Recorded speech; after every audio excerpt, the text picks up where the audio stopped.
Last के 2 classes थे, उन दोनों क्लासेस को अगर सम अप किया जाए तो अल्टीमेटली आपके पास जो इन्फॉर्मेशन आपको convey हो चुका है क बायोकेमिस्ट्री को लेकर के, उसमें आप लोगों ने पूरे जितने भी केमिकल टाइप के केमिकल इंटरेक्शंस आपके बायोलॉजिकल सिस्टम में पाए जाते हैं, उन सब के बारे में आप लोगों ने पढ़ा। उनका क्या कॉन्सेप्ट होता है, आपने उनके बारे में भी जाना। आप कैसे देख कर के ये बता पाएँगे कि कौन से मॉलिक्यूल्स में हाइड्रोजन बॉन्डिंग पाई जा रही है और कौन-कौन से बॉन्ड हैं जो कि आपके बायोलॉजिकल सिस्टम में कहाँ-कहाँ पे प्रीडोमिनेंट फॉर्म में पाए जाते हैं, जिससे ये क्वेश्चंस आपके पूछे जाते हैं। तो फोकस आपका कोवैलेंट और नॉन कोवैलेंट दोनों टाइप के बॉन्ड पे रहा और उन दोनों टाइप के बॉन्ड का क्या सिग्निफिकेंस है, कौन-कौन से मॉलिक्यूल्स में क्या-क्या चीज़ डिटरमाइन करते हैं, ये सारी चीज़ें आप लोगों को डिस्कस की गई। तो ओवरऑल अगर आपका पूरे उस क्लासेस का अगर मैसेज देखा जाए तो आपको 5-6 पॉइंट में समराइज़ कर सकते हैं आप लोग कि आपके बायोलॉजिकल सिस्टम में होने वाले जो इंटरेक्शंस होते हैं, चाहे वो एंटीबॉडी एंटीजन का हो, चाहे वो हार्मोन्स रिसेप्टर्स का हो, एंजाइम सबस्ट्रेट का हो या प्रोटीन का लिगेंड से हो, ये सारे जो इंटरेक्शंस होते हैं, उन सभी इंटरेक्शंस में हमेशा आपका नॉन कोवैलेंट बॉन्ड क्या करता है, पार्टिसिपेट करता है। और नॉन कोवैलेंट बॉन्ड के कैटेगरी में आने वाले जो बॉन्ड्स हैं, कुछ इस तरीके से लाइक हाइड्रोजन बॉन्ड है, हाइड्रोफोबिक बॉन्ड है, हाइड्रोफिलिक बॉन्ड है और आयनिक इंटरेक्शंस हैं, ये सारे बॉन्ड आगे आते हैं। जिनमें से सबसे ज़्यादा जो मेजर कंट्रीब्यूशंस करता है that is the a hydrophobic या हाइड्रोफिलिक या हाइड्रोजन बॉन्ड या वन डबल इंटरेक्शंस में से सबसे ज़्यादा जो कंट्रीब्यूशन होगा किसका होगा that is the hydrophobic interactions का, राइट? तो आपको इस चीज़ को ध्यान में रखना होगा। साथ-साथ प्रोटीन को लेकर के आपके इंपॉर्टेंट चीज़ पूछी जाती है, जैसे सेकेंडरी स्ट्रक्चर ऑफ प्रोटीन या अल्फा एंड बीटा प्रोटीन जो सीड्स होती हैं, उनके स्ट्रक्चर्स को एस्टैब्लिश करने के लिए या उन स्ट्रक्चर्स को बनाने के लिए कौन-सा बॉन्ड प्रीडोमिनेंटली फॉर्म में रिस्पॉन्सिबल है? सो उसके लिए answer that is the hydrogen bond. Membrane पे पाए जाने वाले जो आपके लिपिड्स होते हैं, उन लिपिड्स के बीच में और प्रोटीन्स के बीच में जो होने वाला इंटरेक्शंस है नॉन कोवैलेंट बॉन्ड का, वो कौन-सा टाइप का है? बताया था कल क्लास में। सबसे ज़्यादा प्रीडोमिनेंट फॉर्म में, राइट? तो इस टाइप के सवाल आपसे एग्ज़ाम में पूछे जाते हैं। आज की क्लास में बेसिकली हम लोग बात करने वाले हैं आपके बायोमॉलिक्यूल्स में और उन बायोमॉलिक्यूल्स को स्टार्ट करने से पहले हम लोग देखेंगे, ये जितना भी आपका लिविंग सिस्टम में होने वाले जो रिएक्शंस हैं, उनके लिए सबसे बेटर जो काम करने वाला मॉलिक्यूल है दैट इज़ द वाटर, जो कि यूनिवर्सल सॉल्वेंट के रूप में जाना जाता है, राइट? तो पहले हम लोग बायोमॉलिक्यूल्स वाले चैप्टर को मतलब टॉपिक को पढ़ने से पहले वाटर की प्रॉपर्टी पे एम्फसाइज़ करेंगे और देखेंगे कि वाटर की क्या-क्या प्रॉपर्टीज़ है, जो कि आपके लिए इम्पोर्टेंट हो जाता है और आपको जानना बहुत ज़रूरी होता है ताकि आप आगे के जो कॉन्सेप्ट हैं उनको अच्छे तरीके से समझ पाएँ। सो स्टार्ट करेंगे आज की क्लास को हम लोग बेसिकली वाटर मॉलिक्यूल से, देन इसके बाद हम लोग मूव करेंगे बायोमॉलिक्यूल्स पे और इस तरीके से क्लासेस आपकी क्या होंगी, स्मूथली रन करेंगे ताकि आपका जो कॉन्सेप्ट है बायोमॉलिक्यूल्स का मीन्स बायोकेमिस्ट्री का, वो अच्छे तरीके से क्लियर हो सके। ओके, तो होपफुली कि आप लोगों को अभी स्क्रीन दिखाई दे रहा होगा और स्क्रीन पे लिखा हुआ वर्ड भी दैट इज़ बायोमॉलिक्यूल्स वो अच्छे से क्लियर विजिबल हो रहा होगा, राइट? ओके, सो जब कभी भी आप बायोमॉलिक्यूल्स के बारे में नाम सुनते हैं तो आपके दिमाग में कुछ चीज़ों का इमेज चलना स्टार्ट हो जाता है, लाइक जैसे प्रोटीन हुआ, कार्बोहाइड्रेट हुआ, लिपिड हुआ, इन सब के बारे में आप लोगों ने पढ़ा कि ये बायोमॉलिक्यूल्स कहलाते हैं। ओके, सो आपके किसी भी लिविंग सिस्टम्स की बॉडी में जो भी आपका सेल्स का पूरा स्ट्रक्चर है, उस सेल्स के स्ट्रक्चर को अगर हम लोग यहाँ पे देखें तो उस सेल्स के जो लिविंग पार्ट होते हैं, राइट? जैसे मान लीजिए आपका ये पूरा न्यूक्लियस है और इस न्यूक्लियस के चारों तरफ आपका क्या है, ये एक लिक्विड फ्लूइड भरा हुआ होता है और इस फ्लूइड को आप जिसको नाम देते हैं दैट इज़ साइटोप्लाज्म बोलते हैं। और इस साइटोप्लाज्म को अगर आप कंबाइन कर देते हैं इस न्यूक्लियस के साथ में तो पूरा का पूरा आपका क्या बन जाता है, प्रोटोप्लाज्म, जो कि किसी भी सेल्स के लिविंग होने का क्या करता है, एक कंडीशन देता है कि अगर किसी सेल्स में अगर आपका क्या है प्रोटोप्लाज्म है तो उसका मतलब क्या होगा, वो लिविंग होगा। और प्रोटोप्लाज्म अगर ड्राई हो चुका होगा मीन्स नहीं होगा तो क्या होगा, आपका नॉन लिविंग। अरे ऐसा क्या हो गया, आवाज़ क्यों नहीं आ रही है? यार ये नेटवर्क ना आज बड़ा परेशान कर रहा है, मतलब क्या बताएं हम। अभी आवाज़ सुनाई दे रहा है आप लोगों को?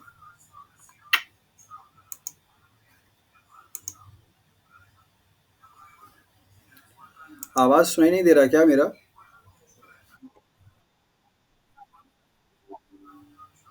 ये आज पता नहीं ना नेटवर्क को क्या ही प्रॉब्लम है हम लोगों की क्लास से।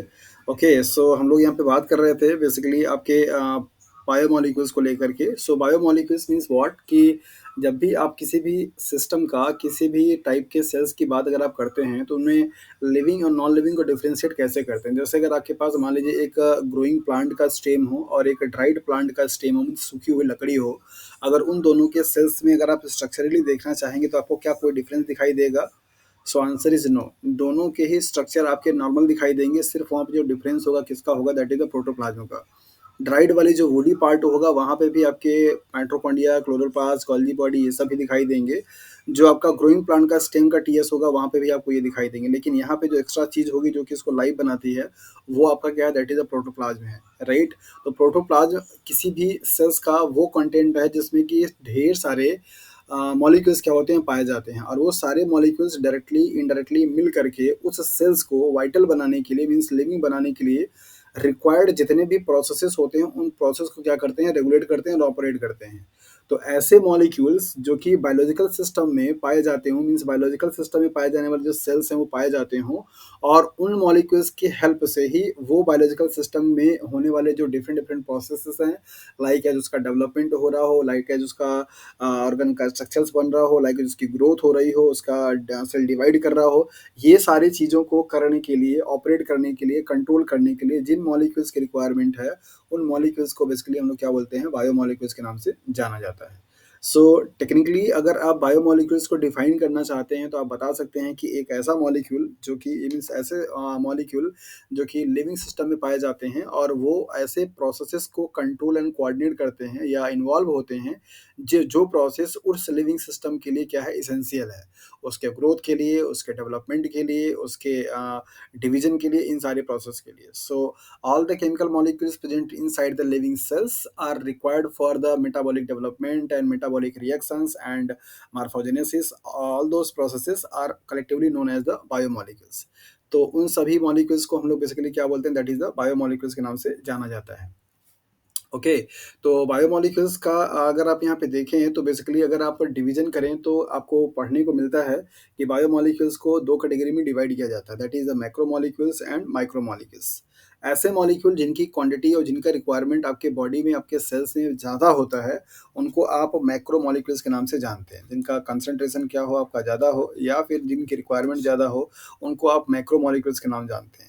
जिनकी रिक्वायरमेंट आपके बॉडी में, आपके सेल्स में क्या हो, कम हो, मीन्स ज़्यादा अमाउंट में नहीं होता, उनको आप माइक्रो के नाम से जानते हैं। तो इसेंशियली आपके अगर आपने पढ़ा है लोअर क्लासेस में, यूजी एंड पीजी में, तो आपको पढ़ाया गया है कि 5 डिफरेंट टाइप के बायोमॉलिक्यूल्स पाए जाते हैं मेनली, जिनमें से आपके 3 क्या होते हैं, मेजर इंपॉर्टेंट होते हैं, जिसमें से आपको पढ़ाया जाता है कि कार्बोहाइड्रेट है, प्रोटीन है और लिपिड है। प्रोटीन है और न्यूक्लिक एसिड है। लिपिड को भी आप उसमें रख सकते हैं क्योंकि उसका भी बहुत बड़ा कंट्रीब्यूशन होता है। तो आज की क्लास में हम लोग उनके बारे में ब्रीफिंग करेंगे, देखेंगे कि उनका क्या केमिकल स्ट्रक्चर होता है, क्या उनकी प्रॉपर्टी होती है और किस तरीके से उनका ऑर्गेनाइजेशन होता है।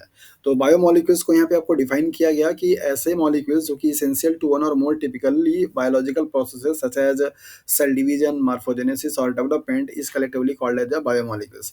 ऐसे मॉलिक्यूल होंगे जो कि मिलकर के किसी भी सेल्स को लाइफ देते हैं, मीन्स लिविंग कंडीशंस प्रोवाइड करते हैं, उनको कलेक्टिवली हम लोग क्या बोलते हैं, बायोमॉलिक्यूल के नाम से जाना जाता है। बायोमॉलिक्यूल्स को कैटेगराइज किया जाता है दैट इज द कार्बोहाइड्रेट के फॉर्म में, और कार्बोहाइड्रेट हमारा आपके मतलब किसी भी सेल्स में जो भी उसके मेटाबॉलिक प्रोसेसेस हो रही हैं, वाइटल एक्टिविटी जो परफॉर्म कर रहा है, उन एक्टिविटी को परफॉर्म करने के लिए एनर्जी की रिक्वायरमेंट होती है, और वो एनर्जी का फुलफिल काम करने का, देने का काम कौन करता है, कार्बोहाइड्रेट। सो किसी भी लिविंग सिस्टम की बॉडी में कार्बोहाइड्रेट जो होता है वो आपका प्राइमरी सोर्स ऑफ एनर्जी होता है। जब कभी भी उसके सेल्स में या उसकी बॉडी में कार्बोहाइड्रेट का डिप्लीशन हो जाता है तो उस केस में बेसिकली आपका क्या करेगा, लिपिड एज अ काम करना शुरू कर देगा, सोर्स ऑफ एनर्जी। लिपिड भी अगर डिप्राइव हो जाए, लिपिड भी अगर खत्म हो जाता है, तो उस कंडीशन में आपका प्रोटीन भी as a source of energy क्या है, काम कर सकता है। सो कार्बोहाइड्रेट क्या है, इसके बारे में हम लोग डिटेल में पढ़ेंगे। अभी आपको यहाँ पे बताया जा रहा है कि कार्बोहाइड्रेट बेसिकली आपका क्या है, एक बायोमॉलिक्यूल्स है जो कि सोर्स ऑफ एनर्जी के रूप में क्या करता है, काम करता है। ओके। तो इस तरीके से आपको यहाँ पे सारे जो बायोमॉलिक्यूल्स हैं उनकी लिस्टिंग की गई है। तो प्रोटीन जो मॉलिक्यूल्स होते हैं उनका प्राइम रोल किस में होता है, रिपेयर करने में। मतलब कहीं पे भी अगर आपको कहीं इंजरी हो जाती है, कहीं आपका टिश्यू डैमेज हो जाता है, तो आप देखते हैं कि धीरे-धीरे कुछ टाइम के बाद वहाँ पे सेल्स क्या होते हैं, फिर से रीजनरेट हो जाते हैं और आपका जो चोट होता है वो धीरे-धीरे सही हो जाता है। तो रिपेयरिंग के प्रोसेस में इन्वॉल्व होने वाले जो मॉलिक्यूल्स हैं वो क्या के प्रोटीन है। साथ-साथ ग्रोथ में भी ये क्या करते हैं, पार्टिसिपेट करते हैं। चाइल्ड जब ग्रोथ कर रहा होता है तो उसमें प्रोटीन का फॉर्मेशन होता है। प्रोटीन जो होते हैं उनके मार्फोलॉजी में, उनके स्ट्रक्चर में क्या करते हैं, चेंजेस लाते हैं। तो उन रिपेयर्स एंड ग्रोथ में पार्टिसिपेट करने वाला जो मॉलिक्यूल्स है वो क्या है आपका प्रोटीन्स है। न्यूक्लिक एसिड जैसा गैस सब लोग जानते हैं कि ये कैरेक्टर्स को क्या करता है ट्रांसफ़र करता है, कौन से कैरेक्टर को जेनेटिक कैरेक्टर को मीन्स जो भी पैरेंटल कैरेक्टर्स होते हैं उनको नेक्स्ट जनरेशंस में कैरी आउट करने के लिए या ट्रांसफ़र करने के लिए जो मॉलिक्यूल्स आपका रिस्पॉन्सिबल है, उसको आप बेसिकली क्या बोलते हैं दैट इज़ द क्या हुआ फिर से कनेक्शन लॉस हो गया क्या? अच्छा, बार-बार मैसेज का टोन बजा तो मुझे लगा भैया फिर से लॉस हो गया क्या? एक तो ये भी बड़ा हेडेक हो गया है। ओके, तो आपके जो न्यूक्लिक एसिड्स होते हैं, उनका मेन प्राइम जो गोल होता है, वो क्या होता है? जेनेटिक कैरेक्टर को one generation to next generation तक ट्रांसफ़र करने का क्या करते हैं? काम करते हैं। लिपिड मॉलिक्यूल इससे आपके सवाल पूछे जाते हैं। Prime role of lipid molecule in the living system तो आप इसको बोलते हैं as a thermoregulator. Temperature को मेंटेन करने वाला जो काम है किसी भी लिविंग सिस्टम के, चाहे वो कोल्ड ब्लडेड एनिमल्स हों या फिर आपके वार्म ब्लडेड एनिमल्स हों, उनकी बॉडी में टेम्परेचर का जो रेगुलेशंस हो रहा होता है, उन टेम्परेचर को रेगुलेट करने के लिए सबसे ज़्यादा जो कोई मॉलिक्यूल इन्वॉल्व अगर होता है तो आपका क्या दैट इज़ द लिपिड। आपने पढ़ रखा है कि पोलर बियर वाले रीजन में पाए जाने वाले जो पेंगुइन्स होते हैं, उनके मेम्ब्रेन में लिपिड का कंटेंट क्या होता है ज़्यादा होता है और उनकी स्किन पे जो होती है वो लिपिड ज़्यादा होते हैं और हेयर ज़्यादा होते हैं जो कि बाहर के कोल्ड को क्या करते हैं एक तरीके से इंसुलेट करने का काम करते हैं। तो लिपिड मॉलिक्यूल्स जो हैं आपके ऐसे बायो मॉलिक्यूल होते हैं जो थर्मो रेगुलेटर मीन्स टेम्परेचर को मीन्स हीट को रेगुलेट करने का क्या करते हैं काम करते हैं।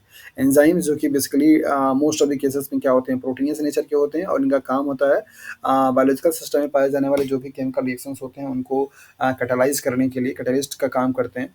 और कैटलिस्ट का काम आप लोगों को अच्छे तरीके से पता है कि ऐसा एक कोई एजेंट जो कि जिसके प्रेजेंस में जो भी रिएक्शंस आपकी हो रही हो उसके रेट ऑफ रिएक्शंस क्या हो एनहांस हो जाए, ऐसे मॉलिक्यूल्स को हम कैटलिस्ट बोलते हैं। तो बायोलॉजिकल सिस्टम में पाए जाने वाले जो रिएक्शंस होते हैं उन रिएक्शंस को एनहांस करने वाले एजेंट्स को हम बायो कैटलिस्ट के नाम से जानते हैं। तो एंजाइम आपका जो होता है वो मोस्ट ऑफ द टाइम पे जितने भी आपके अ, वंदना ने क्या मैसेज किया हुआ है समझ नहीं आ रहा मुझे, कुछ ज्वाइन नहीं कर पा रही हैं क्या ये? अच्छा, ओके, ओके, ठीक है, ओके। सो एंजाइम जो होता है आपका एज़ अ कैटलिस्ट का काम करता है और विटामिन्स जो होते हैं आपके ट्रेस एलिमेंट की कैटेगरी में आते हैं, लेकिन ये बहुत ही एसेंशियल होते हैं। इनकी डेफिशिएंसी अगर आपको हो जाए तो मतलब किसी को भी अगर हो जाती है तो उनको उनकी बॉडी में कोई न कोई डिज़ीज़ जो है वो होने का मतलब डर रहता है और होना शुरू हो जाता है। सो विटामिन्स जो होते हैं वो बेसिकली ट्रेस अमाउंट में पाए जाते हैं लेकिन they are very essential for living system, right? So इनको आप इग्नोर नहीं कर सकते हैं। Still they are very present in very trace amount but इनकी रिक्वायरमेंट बहुत ही ज़्यादा होती है। और इसके बाद आपका आता है primary metabolites and secondary metabolites. तो प्राइमरी मेटाबोलाइट्स वो होते हैं जो कि आपके किसी भी लिविंग ऑर्गेनिज्म में जितने भी आपके मेटाबॉलिक रिएक्शंस हो रहे हैं, मेटाबॉलिज्म हो रहा है, उन मेटाबॉलिक रिएक्शंस में के रिएक्शंस में इन्वॉल्व होने वाले जो मॉलिक्यूल्स होते हैं उनको आप प्राइमरी मेटाबोलाइट्स के नाम से जानते हैं। जैसे अगर हम लोग बात करें ग्लाइकोलिसिस की, तो ग्लाइकोलिसिस में आपके जितने भी 10 स्टेप्स होते हैं, तो इनमें आपके वेरियस स्टेप्स बनते हैं। जैसे ग्लूकोज से क्या बनेगा, ग्लूकोज 6 फॉस्फेट बनेगा, ग्लूकोज 6 फॉस्फेट से ग्लूकोज 1,6 बेस फॉस्फेट बनेगा, इस तरीके से आपके मॉलिक्यूल्स बनते हैं। तो ये आपका कोई एक मेटाबॉलिक रिएक्शंस हो गया और इनमें इन्वॉल्व होने वाले ये सारे जो मॉलिक्यूल्स हैं, वो क्या कहलाएँगे दैट इज़ प्राइमरी मेटाबोलाइट्स के नाम से जाने जाते हैं। सो प्राइमरी मेटाबोलाइट्स वो होते हैं जो कि किसी भी लिविंग सिस्टम में उनके बॉडी में होने वाले जो केमिकल रिएक्शंस होते हैं, इनको आप मेटाबॉलिक रिएक्शंस के नाम से जानते हैं। उन रिएक्शंस में इंटरमीडिएट जो मॉलिक्यूल्स होते हैं, जो बनते हैं, उनको आप क्या बोलते हैं, प्राइमरी मेटाबोलाइट्स। सेकेंडरी मेटाबोलाइट्स वो होते हैं जो कि उस लिविंग सिस्टम के बॉडी में बनते हैं, सेल्स में बनते हैं, लेकिन ये वाले मॉलिक्यूल्स उनके लिए पर्टिकुलरली कोई ज़रूरत उनको नहीं होती है। उनको उनके ग्रोथ के लिए या उनके डेवलपमेंट के लिए उन चीज़ों की ज़रूरत नहीं होती है। तो ऐसे मॉलिक्यूल्स जो कि किसी भी ऑर्गेनिज़म के थ्रू क्या हो, मेटाबॉलिक प्रोसेस के थ्रू बने बट उन मॉलिक्यूल्स की ज़रूरत उनको ना हो, तो उसे आप सेकेंडरी मेटाबोलाइट्स के नाम से जानते हैं। जैसे एंटीबायोटिक्स। एंटीबायोटिक्स जो बैक्टीरिया या फंजाई आपका बनाता है, वो उस एंटीबायोटिक को वो फंजाई या बैक्टीरिया खुद यूज़ नहीं करता। उसके लिए वो क्या है, सेकेंडरी मेटाबोलाइट्स होते हैं। जैसे इथेनॉल का प्रोडक्शंस, इथेनॉल वाले जो भी मॉलिक्यूल्स हैं या जो भी बैक्टीरिया ऐसा है जो कि इथेनॉल बनाता है, उस इथेनॉल को उसको कोई ज़रूरत नहीं होती है। सो जितने भी कॉमर्शियली अवेलेबल इम्पोर्टेंट मॉलिक्यूल्स होते हैं, वो सभी के सभी आपके क्या होते हैं, सेकेंडरी मेटाबोलाइट्स कहलाते हैं। तो ये सभी आपके क्या हैं, बायोमॉलिक्यूल्स के ही डायरेक्ट डेरिवेटिव्स होते हैं, डायरेक्टली या इनडायरेक्टली ये उन्हीं से मिलकर के क्या होते हैं, बने होते हैं। तो यहाँ पर आपने ये देखा कि जो लिविंग सिस्टम में पाए जाने वाले डिफरेंट डिफरेंट ऑर्गेनिक मॉलिक्यूल्स हैं, जिनको आप कलेक्टिवली बायोमॉलिक्यूल्स का नाम देते हैं। उन बायोमॉलिक्यूल्स में जो उनका फंक्शंस हैं, वो एक तरीके से स्पेसिफाइड है कि कौन-सा टाइप का मॉलिक्यूल्स कौन-सा फंक्शन परफॉर्म करेगा। तो यहाँ से आपके एग्ज़ाम में जो सवाल बनते हैं, वो कुछ इस तरीके से, जैसे मैंने आपको बताया, लिपिड को लेकर के क्वेश्चंस बने हैं कि लिपिड का प्राइम की रोल जो है वो क्या है किसी भी लिविंग सेल्स में। तो आपको वहाँ पे बताना होता है कि इनका जो प्राइम रोल है वो क्या है, टेम्परेचर का, मीन्स हीट का क्या करना, रेगुलेट करना।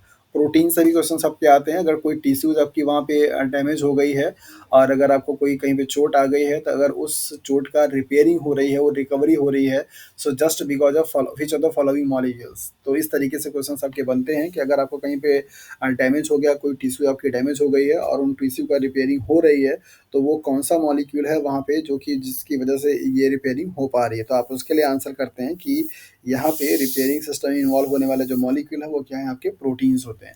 कार्बोहाइड्रेट से क्वेश्चंस कम पूछे जाते हैं, क्योंकि ये सबको वेल नोन है कि हाँ, कार्बोहाइड्रेट आपका एज ए एनर्जी का सोर्स होता है, राइट। तो अब ये आप लोगों ने यहाँ पे देख लिया कि आपके बायोमॉलिक्यूल्स कौन कौन से हैं और उनका एक की आपने पॉइंट जान लिया, फंक्शन जान लिया कि वो किस चीज़ के लिए ज़्यादा से ज़्यादा मेन इंपॉर्टेंट रोल प्ले करते हैं, राइट। तो अब हम लोग मूव करेंगे नेक्स्ट टॉपिक पे, जो कि है आपका वाटर। सो वाटर को लेकर के बहुत सारे स्टेटमेंट दिए जाते हैं और उन स्टेटमेंट को आपको शायद मेरे ख्याल से जानकारी भी होगा और आप लोगों ने पढ़ा भी होगा। जैसे सबसे पहला तो यही बोला जाता है कि वाटर बहुत ही अच्छा यूनिवर्सल सॉल्वेंट का काम करता है।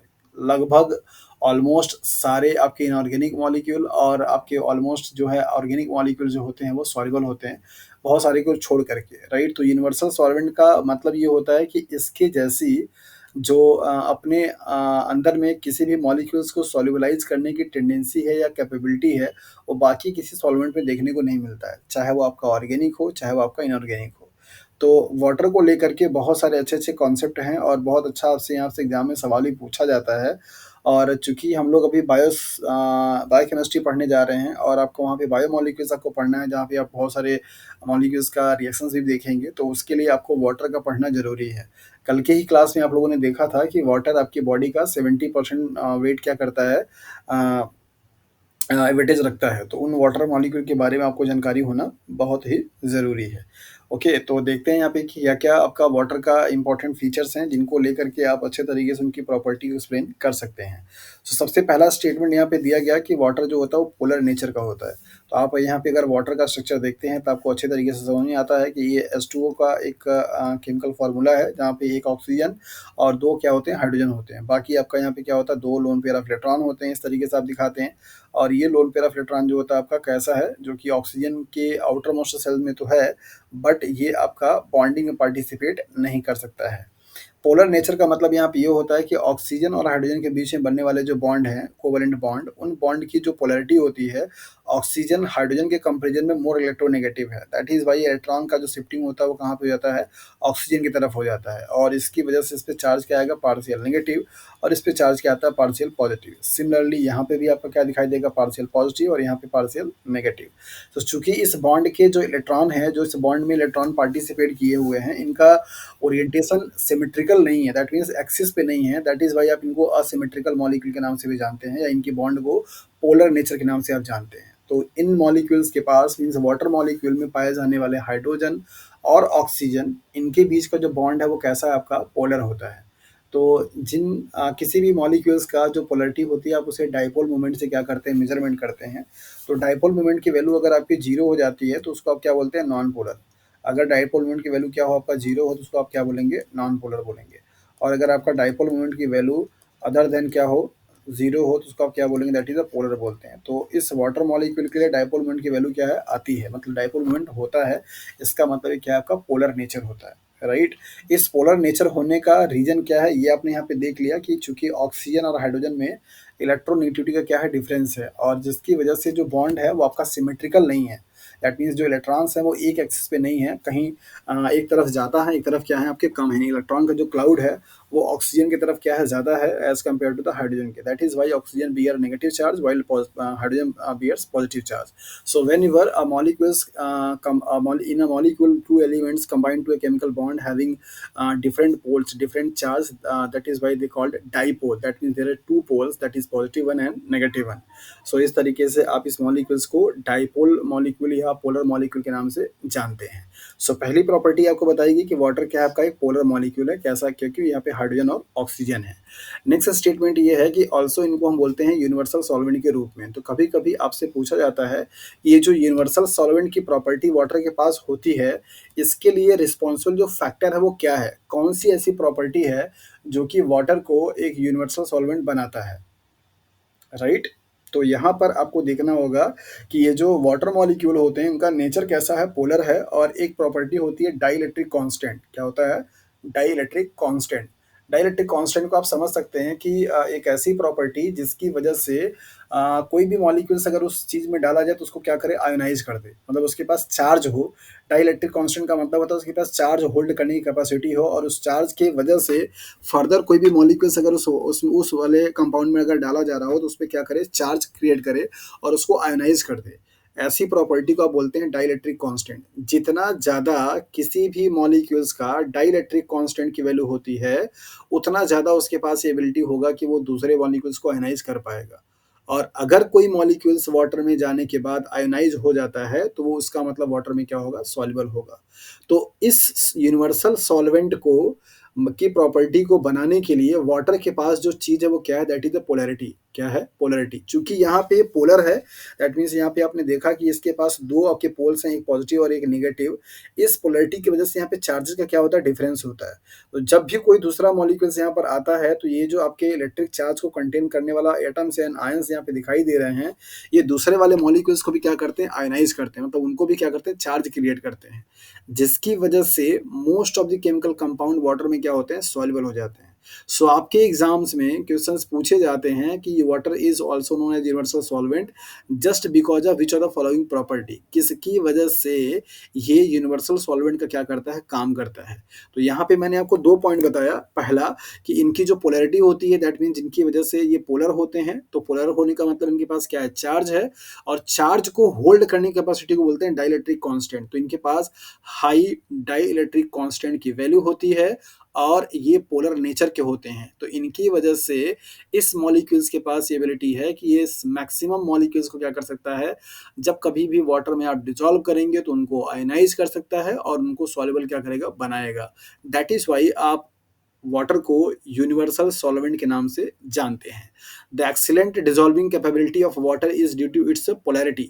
जितना आपको जो ये ऊपर स्टेटमेंट लिखा गया यूनिवर्सल सॉल्वेंट का, उसका नीचे रीजन दिया जा रहा है कि जो वाटर के पास बहुत अच्छी किसी भी मॉलिक्यूल्स को डिसॉल्व करने की जो कैपेबिलिटी है, उस कैपेबिलिटी के लिए रिस्पॉन्सिबल जो फैक्टर है वो क्या है, उसका पोलैरिटी है। तो पोलैरिटी क्या है ये आपको जस्ट मैंने अभी यहाँ पे समझा दिया कि पोलैरिटी का मीन क्या होता है। ओके। वाटर बेसिकली एक ऐसा केमिकल है जो कि नेचर में थ्री फॉर्म पे पाया जा सकता है, अलग अलग टेम्परेचर पे, अलग अलग प्रेशर के कंडीशंस में। बेसिकली ये थ्री स्टेट में क्या करता है, एग्जिस्ट कर सकता है। ये लिक्विड के फॉर्म में ऑर्डिनरी पाया जाता है, दैट मीन्स जो भी आपके इन्वायरमेंटल का कंडीशंस है, रूम टेम्परेचर से आप बोलते हैं, उस कंडीशन पे ये लिक्विड फॉर्म में पाए जाते हैं। आप टेम्परेचर को कम करेंगे तो ये सॉलिड भी हो सकते हैं, टेम्परेचर को अगर आप रेज करते हैं तो ये लिक्विड भी हो सकते हैं। तो ये तीन अलग अलग स्टेट में और वो भी स्टेबल फॉर्म में क्या होते हैं, पाए जाते हैं। क्या सब लोगों को यूनिवर्सल सॉल्वेंट का जो एक्सप्लेनेशन दिया गया वो स्टेटमेंट सबको क्लियर है?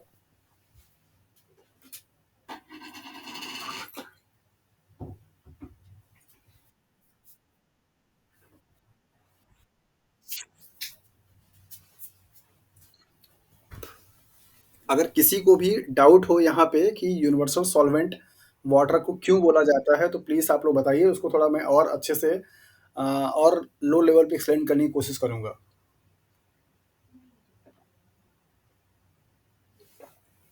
वैसे अभी आपको वाटर के बारे में बहुत सारे स्टेटमेंट पढ़ने हैं, तो पढ़ते पढ़ते आपको समझ में आ ही जाएगा कि वो क्यों यूनिवर्सल सॉल्वेंट होता है। और अभी के लिए जो मैंने रीज़न बताया, क्योंकि एमसीक्यूज़ क्वेश्चंस का ना एक ड्रॉबैक होता है कि आपको वहाँ पे फैक्ट जो होते हैं वो जानने होते हैं, कि क्यों होता है। आपको ये पता है कि हाँ, वाटर एक यूनिवर्सल सॉल्वेंट है, लेकिन अगर आपको इसके पीछे का रीज़न पता नहीं तो फिर आप क्वेश्चन वो नहीं कर पाएँगे। तो आप यहाँ पे लिख लीजिएगा कि due to its polarity and dielectric constant. तो ये डाइइलेक्ट्रिक कांस्टेंट क्या है, ये मैंने आपको बता दिया कि एक ऐसी प्रॉपर्टी जिसकी वजह से कोई भी सॉल्वेंट अपने अंदर में डिसॉल्व होने वाले सॉल्यूट को क्या करता है, आयनाइज करता है, ताकि उसको क्या करे, वो डिसॉल्व कर पाए। उस प्रॉपर्टी को आप डाइइलेक्ट्रिक कांस्टेंट के नाम से जानते हैं। तो वाटर के पास डाइइलेक्ट्रिक कांस्टेंट की वैल्यू बहुत हाई होती है, जिसकी वजह से कोई भी पोलर हो, नॉन पोलर हो, कोई भी मॉलिक्यूल्स अगर उसमें जाता है तो उसको क्या करता है, पोलराइज कर देता है, मीन्स आयनाइज कर देता है, जिसकी वजह से वो आसानी से डिसॉल्व हो जाता है। जैसे मैक्सिमम जो आपके आयनिक कंपाउंड्स होते हैं वो सब के सब आसानी से क्या होते हैं, आयनाइज हो जाते हैं वाटर में। कोई भी आप आयनिक कंपाउंड आप देख लीजिए, तो पोलर मॉलिक्यूल्स हो या नॉन पोलर हो, दोनों टाइप के मॉलिक्यूल्स आपके वाटर में अच्छे से डिसॉल्व हो सकते हैं। प्योर वाटर की पहचान है कि बेसिकली अगर आप पीएच वैल्यू अगर आप उसका मेजरमेंट करते हैं और पीएच की वैल्यू अगर 7 आती है, इसको आप न्यूट्रल पीएच के नाम से जानते हैं, तो उसको आप क्या बोलते हैं, प्योर वाटर। तो प्योर वाटर को अगर आप केमिकली डिफाइन करना चाहते हैं तो आप बताते हैं कि वहाँ पे एच प्लस का कंसंट्रेशन बराबर हो जाता है ओ एच के, और अगर ऐसा कंडीशन होता है तो वहाँ पे पीएच की जो वैल्यू आएगी वो क्या आएगी, दैट इज द 7 आएगी। तो प्योर वाटर का डेफिनेशन यही हो। हाँ जी। हाँ, डिस्टिल्ड वाटर जो है वो प्योर वाटर है, उसमें कोई भी आपके एक्स्ट्रा आयंस प्रेज़ेंट नहीं होते हैं, और उनमें दोनों का जो परसेंटेज होता है, मीन्स रेशियो होता है, वो हमेशा क्या होता है, बराबर होता है।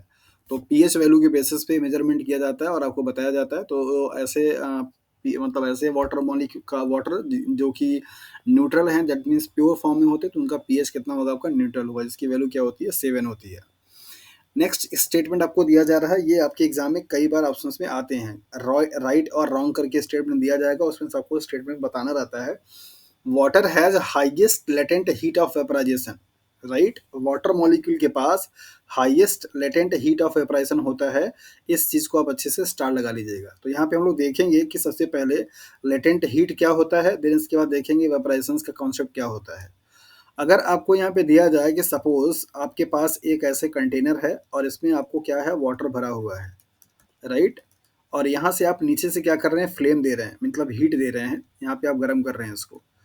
तो जब आप इनिशियली देखते हैं तो अगर आप ऐसे फ्लेम इसको दे रहे हैं, तो जितना जब तक ये आपका हीट यहाँ पे होता, मीन्स ये एनर्जी यहाँ पे जाती रहेगी, ये वाटर मॉलिक्यूल क्या करते रहते हैं, आपके हीट अप होते रहते हैं।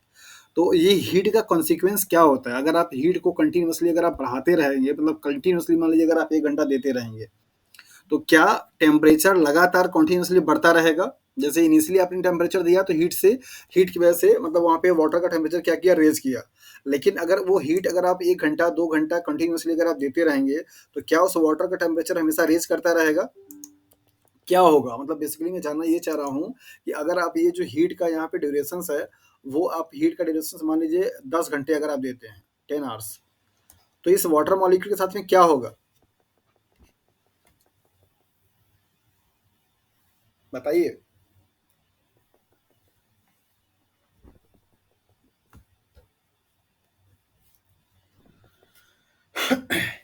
इनिशियली जब आप यहाँ पे हीट दे रहे होते हैं, तो ये जो वाटर के मॉलिक्यूल्स हैं, इन वाटर मॉलिक्यूल क्या करते हैं, हीट को एब्जॉर्ब करते हैं, और हीट को एब्जॉर्ब करने के बाद इनकी एनर्जी क्या होती है, बढ़ जाती है।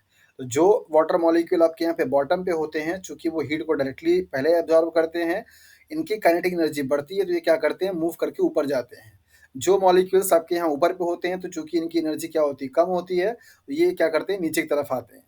तो ये इस तरीके से प्रोसेस आपका चलता रहता है, मीन्स अपवर्ड डायरेक्शंस में, नीचे डायरेक्शंस में, अपवर्ड डायरेक्शंस में, नीचे डायरेक्शंस में, तब तक जब तक कि पूरे इस कंटेनर के वाटर का टेम्परेचर इक्विलिब्रियम पे नहीं आ जाता। मतलब ये हीट जब आप यहाँ पे दे रहे हैं, तो ये हीट की वजह से ये जो वाटर मॉलिक्यूल हैं, इनका क्या कर रहा है, टेम्परेचर इंक्रीज कर रहा है, मीन्स बढ़ रहा है।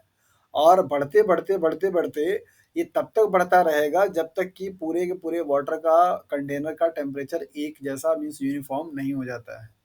एक जैसा यूनिफॉर्म हो जाए, उसके बाद अगर आप टेम्परेचर देते रह गए कंटिन्यूअसली, तो क्या होगा, क्या टेम्परेचर और बढ़ता रहेगा या क्या होगा। क्यों वेपराइजेशन हो रहा है, जैसे जब आपने इनिशियली आपने जब दिया हीट को, तो उसका टेम्परेचर बढ़ा, तो वो बढ़ते बढ़ते बढ़ते वेपराइज क्यों हो गया, मतलब उसको फिर बढ़ते रहना चाहिए कंटिन्यू, क्या दिक्कत है। या स्टार्टिंग में ही वेपराइज़ हो जाए?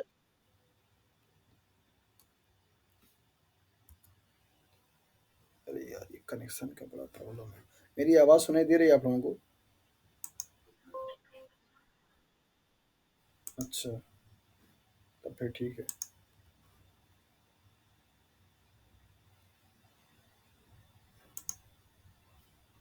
और स्क्रीन दिखाई दे रहा है?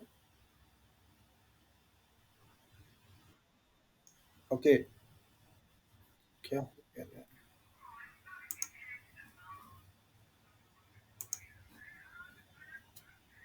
ओके, यहाँ पे जो आपको ये वर्ड यहाँ पे लिखा गया है लेटेंट हीट, ये क्या हो गया? चलेगा ही नहीं क्या?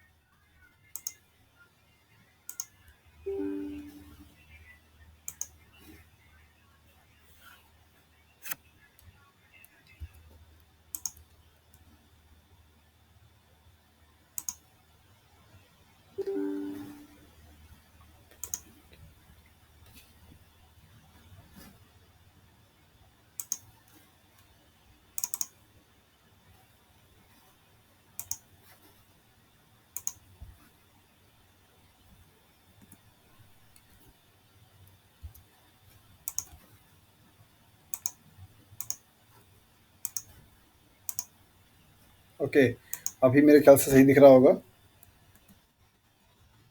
तो हम लोग यहाँ, हाँ, हम लोग बात कर रहे थे यहाँ पे वाटर के इस हीट ऑफ वेपराइजेशंस का मतलब क्या होता है।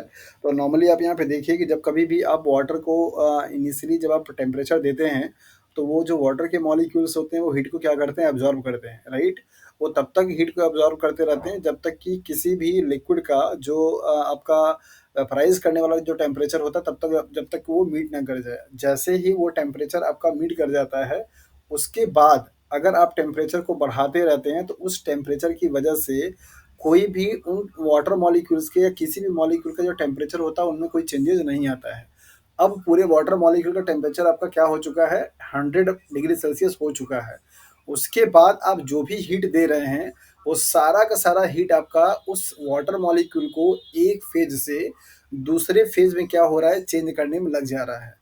ऐसी ही एनर्जी को आप बेसिकली, या ऐसे ही हीट को आप लेटेंट हीट के नाम से जानते हैं।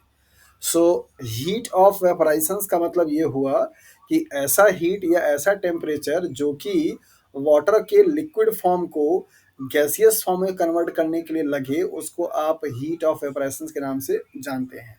तो लेटेंट हीट ऑफ वेपराइजेशंस का मतलब क्या हुआ कि वाटर मॉलिक्यूल को जब एक स्टेट से, मतलब लिक्विड स्टेट से गैसियस स्टेट में ट्रांसफर करने के लिए लगने वाली जो हीट है, रिक्वायर्ड जो आपकी हीट है, उसको आप बोलते हैं लेटेंट हीट ऑफ वेपराइजेशन। तो ये latent heat of vaporisation water molecule की बहुत ही ज़्यादा होती है, मीन्स हाईएस्ट यहाँ पे लिखा गया है। जो भी आपके लिक्विड मॉलिक्यूल होते हैं, सॉल्वेंट का काम करते हैं, उन सभी मॉलिक्यूल्स में लेटेंट हीट ऑफ वेपराइजेशन सबसे हाईएस्ट किसका है, दैट इज द वाटर का है।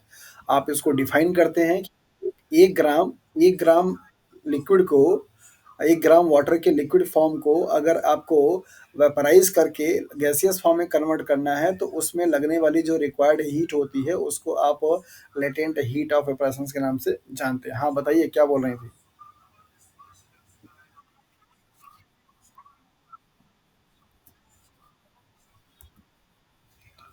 क्या पूछ रही हैं?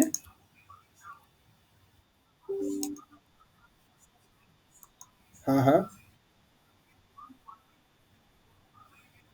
नहीं, लेटेंट लेटेंट हीट आपका कई तरीके से हो सकता है। लेटेंट हीट ऑफ फ्यूजन हो सकता है, लेटेंट हीट ऑफ सब्लिमेशन हो सकता है, लेटेंट हीट ऑफ वेपराइजेशन हो सकता है। लेटेंट हीट का कॉन्सेप्ट अलग है। वेपराइजेशंस का मतलब कि एक फेज से दूसरे फेज में जाने के लिए। लेटेंट हीट को आप डिफाइन करते हैं कि ऐसा हीट जो कि मॉलिक्यूल्स के स्टेट को चेंज करने के लिए क्या हो, रिस्पॉन्सिबल हो। जैसे लिक्विड है तो गैसियस में, गैसियस है तो लिक्विड में, लिक्विड है तो सॉलिड में। हीट मतलब वो हीट जो कि स्टेट ऑफ मैटर को क्या करे, चेंज करे, उसको आप बोलते हैं हिडन हीट या लेटेंट हीट, राइट। और हीट अगर आपका लिक्विड को गैस में कन्वर्ट कर रहा होगा तो वेपराइजेशन, और लिक्विड को सॉलिड में कर रहा होगा तो आपका फ्यूजन, इस तरीके से स्टेटमेंट आपको दिए जाते हैं। So water has highest latent heat of vaporization. अब ये हाईएस्ट जो लेटेंट हीट ऑफ वेपराइजेशन यहाँ पे जो दिया गया, क्या इसके होने से वाटर मॉलिक्यूल के पास कोई पॉजिटिव करैक्टर आता है? मीन्स अगर वाटर मॉलिक्यूल के पास लेटेंट हीट ऑफ वेपराइजेशन है तो इसका क्या पॉजिटिव मतलब पॉजिटिवनेस क्या है इस वाटर के पास, इसकी वजह वजह से, तो उससे क्या फायदा है?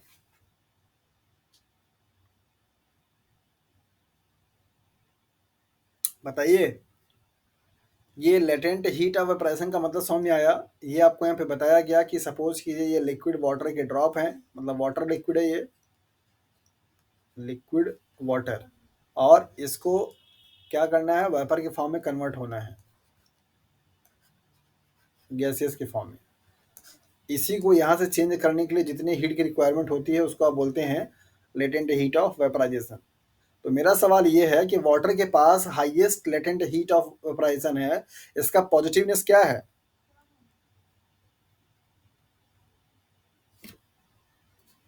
क्या हो गया भाई, कोई बोल क्यों नहीं रहा?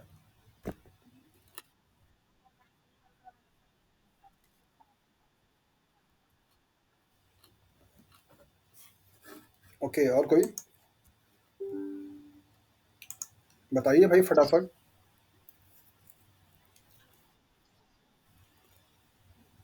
हाँ हाँ, बोल सुनिए, मतलब बोलिए, मैं सुन रहा हूँ।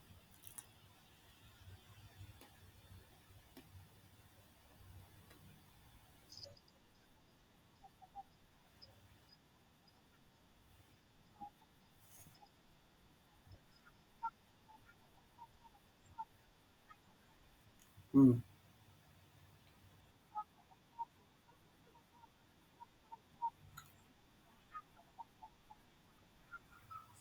हम्म।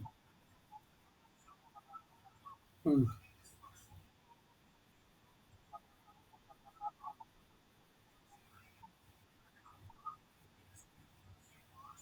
ओके, तो मतलब ये सारी जो प्रॉपर्टी हैं वाटर को लिक्विड बनाए रखने के लिए क्या करती हैं, हेल्प करती हैं, राइट? कह सकते हैं कि जो भी हमारा एटमॉस्फेयर का कंडीशन है, एटमॉस्फेरिक जो हमारे पास सिचुएशंस हैं, उन सारे कंडीशंस एंड टेम्परेचर पे water molecule still liquid form में बना रहे, इसके लिए ये सारी प्रॉपर्टी का होना बहुत ही ज़रूरी है, राइट? जैसे सपोज कि अगर हमारा वाटर का लेटेंट हीट ऑफ ऑपरेशन अगर बहुत ज़्यादा नहीं होता तो आए दिन अभी टेम्परेचर में इतनी वेरिएशंस दिखाई देती, तो पता लगा पूरा का पूरा वाटर मॉलिक्यूल क्या होता है, वेपराइज हो जाता। अच्छा, एक टर्म यहाँ पे और भी आता है, जैसे अभी ये तो आपने यहाँ भी बताया कि हाँ ये वाटर मॉलिक्यूल वेपराइज हो रहा है, एक टर्म आपका और भी आता है, इवापोरेशन। इन दोनों में क्या डिफरेंस है?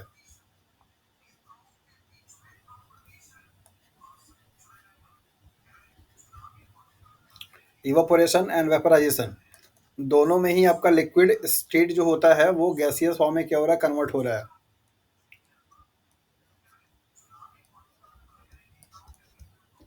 हाँ जी। आपने जो कपड़े बाहर डाले हैं,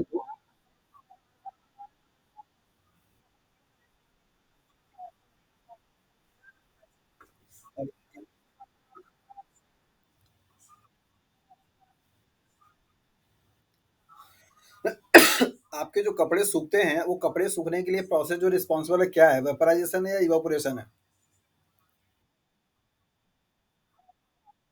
वेपराइजेशन क्यों नहीं?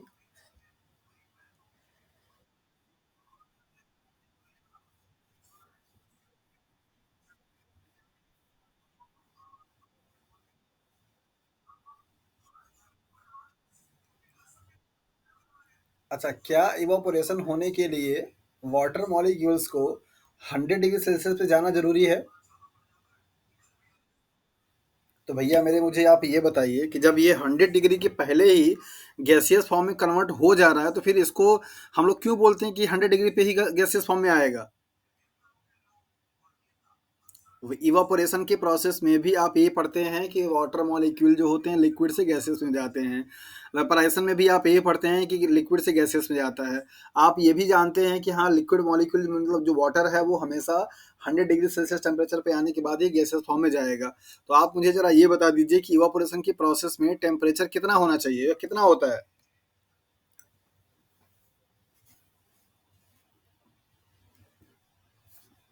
सवाल मेरा समझ में आ रहा है?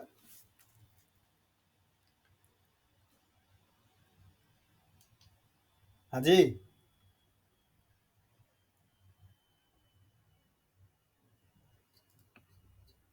कैसे मतलब? ओके। अच्छा मतलब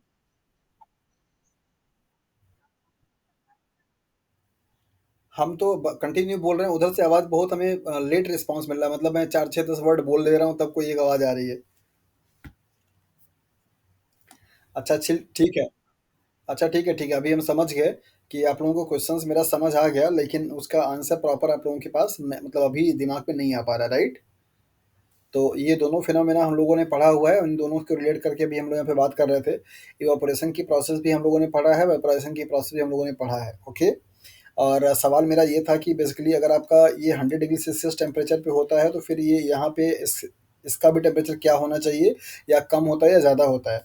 तो यहाँ पे आपको देखिए एक चीज़ आपको मिलता है कि इवापोरेशन की जो प्रोसेस होती है वो किसी भी टेम्परेचर पे हो सकता है। जब ठंडी के दिनों में टेम्परेचर 3 4 या इवन 0 भी हो जाता है तब भी आपके कपड़े सूखते हैं। ये बात अलग है कि सूखने का जो ड्यूरेशन होता है वो ज़्यादा लगता है। लेकिन कपड़े का सूखना आपका कभी बंद नहीं होता है, वो आपके कपड़े सूख ही जाते हैं, चाहे वो 0 डिग्री सेल्सियस टेम्परेचर हो या 4 डिग्री सेल्सियस टेम्परेचर हो या 54 डिग्री हो। गर्मी के दिनों में थोड़ा जल्दी सूख जाता है, ठंडी के दिनों में लेट से सूखता है। तो इवापोरेशन को होने के लिए किसी भी टेम्परेचर का फिक्स वैल्यू होना ज़रूरी नहीं है, राइट? ये आपका किसी भी टेम्परेचर पे हो सकता है। उसके पीछे का लॉजिक ये है कि वाटर मॉलिक्यूल जो होते हैं आपके, मान लीजिए अगर आपका ये समंदर मतलब नदी है और यहाँ पे ऐसे वाटर मॉलिक्यूल हैं, राइट? ये वाले। तो इवापोरेशन की जो प्रोसेस होती है ना वो सिर्फ सरफेस फिनोमेना होती है। कैसी होती है? Surface phenomena. तो जो वाटर मॉलिक्यूल यहाँ पे लाइट को या हीट को या वाटर को मतलब एयर को जो भी जिसकी वजह से उसको हीट मिलती है, एब्जॉर्ब करता है, तो ये वाले मॉलिक्यूल्स जो होते हैं आपके, चूंकि दोनों मॉलिक्यूल्स के बीच में हाँ, बिल्कुल, आपने यही बताया था कि सर शायद इवेपोरेशन सरफेस फिनोमेना होता है या सरफेस की वजह से होता है, जबकि वेपराइजेशन जो होता है वैसा नहीं होता है। वेपराइजेशन में होने के लिए आपको बताया गया कि पूरा जो वाटर का कंटेनर होता है, मतलब कंटेनर में जो पूरा वाटर है उसका टेम्परेचर यूनिफॉर्म होता है, मीन्स 100 डिग्री सेल्सियस, तब जाकर के वो स्टेट को चेंज करता है। इवेपोरेशन के लिए ऐसा नहीं है। इवापोरेशन के लिए आप देखेंगे कि अगर आप गर्मी के दिनों में तालाब का कोई पानी देखिए तो ऊपर का जो पानी होता है थोड़ा सा आपका क्या रहेगा, वार्म रहेगा। जबकि नीचे का पानी जैसे आप हाथ अपना अंदर डालेंगे ना तो आपको नीचे का पानी ठंडा दिखाई देगा, मतलब ठंडा महसूस होगा। तो जो पानी मतलब जो वाटर का लेवल आपका ऊपर होता है वो हीट को जब एब्जॉर्ब करता है, तो उतना सरफेस के मॉलिक्यूल्स जो होते हैं थोड़े थोड़े वो क्या करते हैं, धीरे धीरे इवापोरेट होते रहते हैं। दैट इज़ वाई इवापोरेशन की प्रोसेस स्लो प्रोसेस होती है। वहाँ पे सिर्फ जितने वाटर के मॉलिक्यूल उसने हीट को एब्जॉर्ब करेंगे तब जाकर के क्या करेगा, वो इवापोरेट कर जाता है। जबकि वेपराइजेशन में पूरे के पूरे वाटर मॉलिक्यूल का टेम्परेचर क्या होता है, एक जैसा हो जाता है, मीन्स 100 डिग्री सेल्सियस। सारे के सारे मॉलिक्यूल्स क्या होते हैं आपके, गैसियस फॉर्म में जाना शुरू कर देते हैं। हाँ जी।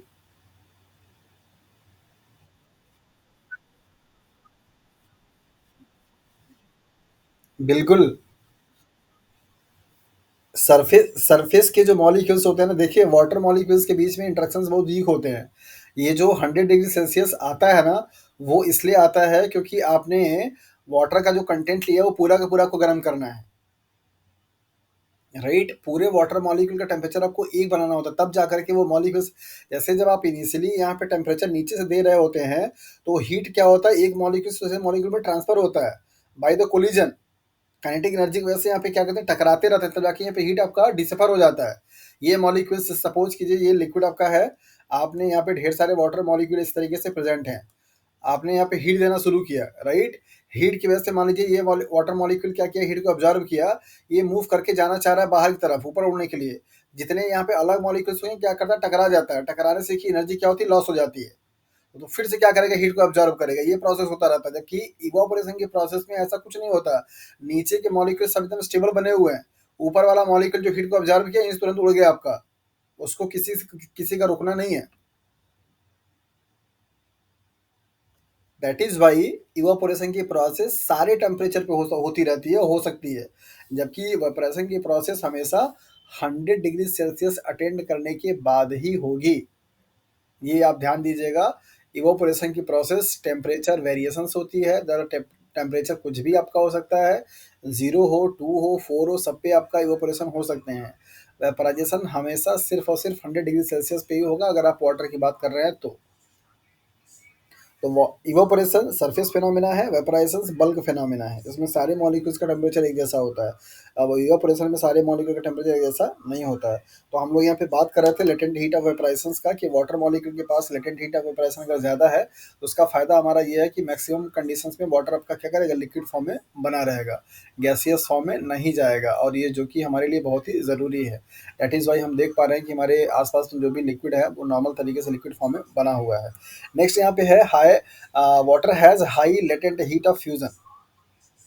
फ्यूजन का मतलब होता है कि आपका जो लिक्विड मॉलिक्यूल्स है उसको क्या किया जाए, सॉलिड फॉर्म में क्या किया जाए, कन्वर्ट किया जाए। तो यहाँ पे मैं लिख भी देता हूँ, हीट ऑफ फ्यूजन का मतलब होता है कि आपका लिक्विड से गैसियस फॉर्म में कन्वर्ट करना। वाइब्रेशंस का मतलब होता है, सॉरी, लिक्विड से सॉलिड के फॉर्म में, और यहाँ से लिक्विड के से गैसियस फॉर्म में कन्वर्ट करना, इसको आप बोलते हैं वेपराइजेशन, इसको आप बोलते हैं फ्यूजन।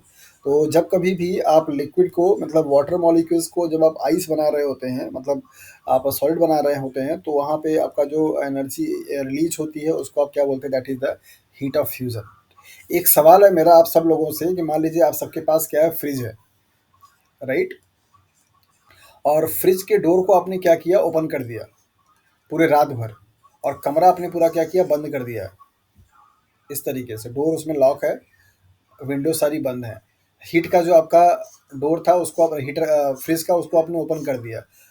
अब मेरा सवाल ये है कि अगर आप उस फ्रिज के डोर को ओपन करके बंद कमरे को, मतलब कमरे को बंद करके चले जाते हैं, रात भर में उस रूम का टेम्परेचर क्या होगा?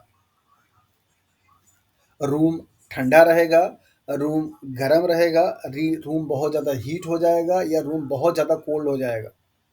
क्या होगा जब आप फ्रिज को, फ्रिज के डोर को ओपन करके दरवाजे को बंद करके चले जाते हैं, और आप अर्ली मॉर्निंग अगर आएंगे तो आपको दरवाज़ा ओपन होने करेंगे तो आपको अंदर में कैसा फील होगा?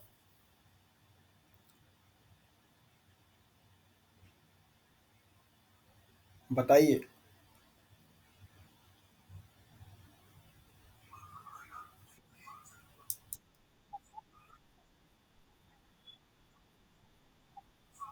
रूम गर्म हो जाएगा? क्यों? हाँ जी, क्यों?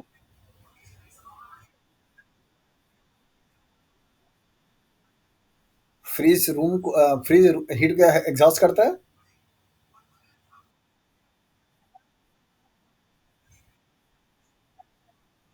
तो वही तो पूछ रहा हूँ, हीट, अगर आपने आंसर ये दिया कि अगर हम फ्रिज के डोर को ओपन कर देते हैं क्लोज रूम में तो वो गर्म कर देगा, क्यों गर्म क्यों हो जाएगा पूरा? वो तो हीट, मतलब फ्रीजर ठंडा करना चाहिए ना।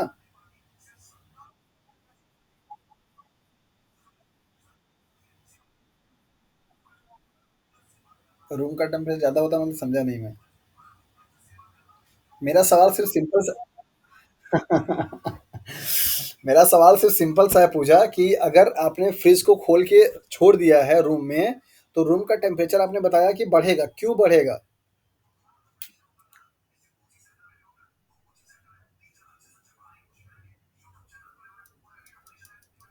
अच्छा, सिंपल सी स्टेटमेंट आप लोग मुझे ये बताइए कि फ्रिज जो होता है चीज़ों को ठंडा कैसे करता है?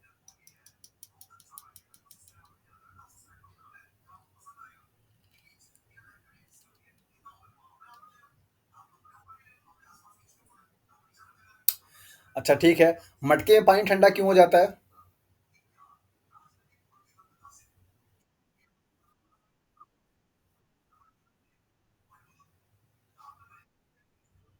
तो उससे क्या हो गया?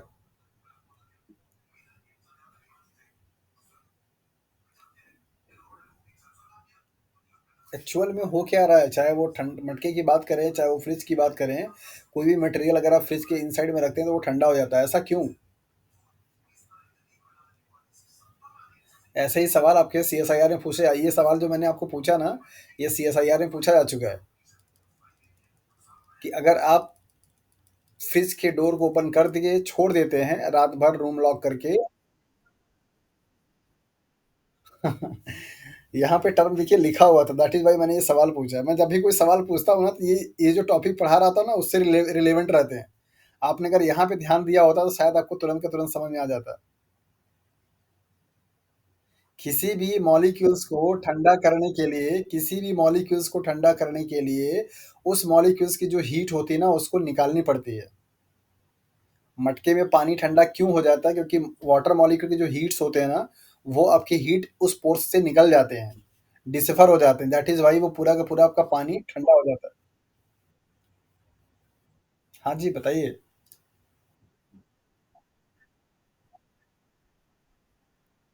हुँ, उसके उस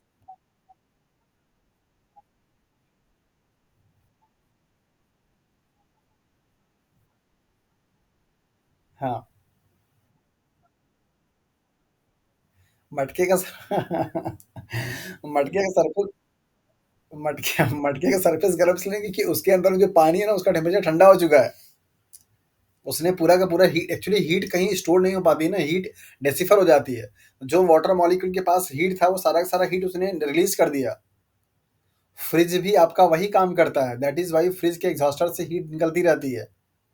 जो मॉलिक्यूल्स आप उस फ्रिज में रखते हैं, उन मॉलिक्यूल्स के पास जो हीट एनर्जी होती है, उन सबको एब्ज़ॉर्ब करता है, उस सारे हीट को। और उसके लिए फ्रिज में क्या पड़े होते हैं? कूलेंट पड़े हुए होते हैं, जो कि उसको ठंडा करता है। जब आप फ्रिज को ओपन कर देंगे, तो फ्रिज के कॉन्टैक्ट में आने वाले जितने भी एयर के मॉलिक्यूल्स होंगे, उन सारे एयर मॉलिक्यूल्स की वो को क्या करना चाहेगा? ठंडा करना चाहेगा। ऐसा करने के लिए उन मॉलिक्यूल्स की जितनी भी हीट होगी ना, सबको क्या करेगा? वो रिलीज़ करेगा। दैट इज़ व्हाई पूरा का पूरा रूम आपका क्या होगा? गरम हो जाएगा।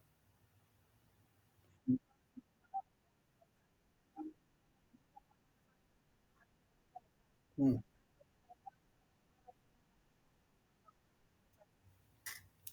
अपना हीट अपना अप अप अपना हीट दे नहीं देगा, अपना हीट दे नहीं देगा। वो जो जितने भी एयर के जैसे हीट आपने ओपन किया, मतलब फ्रीज़र आपने ओपन किया, तो फ्रीज़र का टेम्परेचर चूँकि न न ठंडा है, राइट? जितने भी एयर के पार्टिकल्स उसी कॉन्टैक्ट में जाएँगे, उन सबको ठंडा करने के लिए उन सारे मॉलिक्यूल्स की एनर्जी को क्या करेगा? रिलीज़ करेगा। तो ऐसा करते-करते पूरा का पूरा रूम एकदम गरम हो जाएगा। जब आप पानी से बर्फ बना रहे होते हैं, तो वहाँ पे हीट रिलीज़ होती है ना? जब आप वाटर से आइस को बना रहे होते हैं, बनाने के प्रोसेस कर रहे होते हैं, तो वहाँ पे हीट आपकी रिलीज़ होती है। उसी हीट को आप हीट ऑफ फ्यूज़न के नाम से जानते हैं।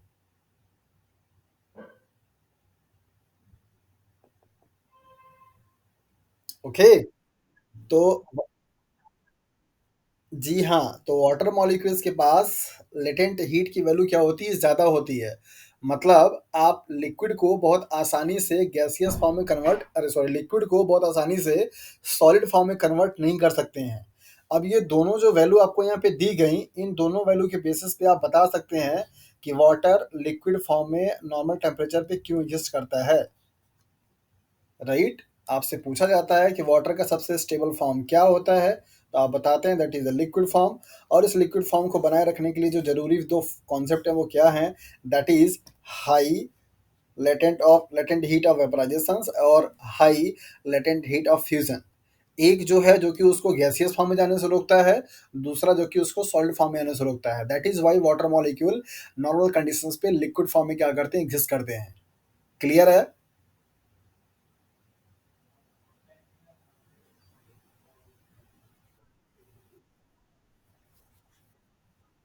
वो आवाज़ सुनाई नहीं दे रहा है मुझे, आई डोंट नो कि क्या प्रॉब्लम है। हाँ जी। अच्छा, कौन-सा क्या एक्सप्लेन कर दोबारा कर दें?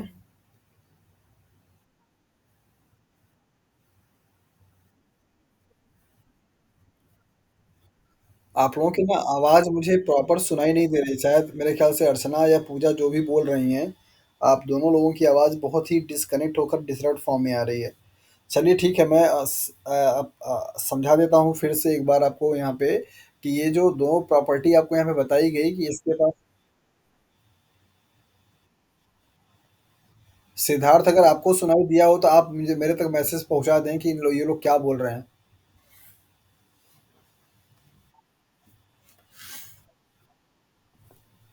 क्या क्या हाँ, हाँ, आपकी आवाज़ तो हेलो? अच्छा क्या मेरी हाँ, हाँ, आप मेरी आवाज़ सुनाई दे रही है आप लोगों को?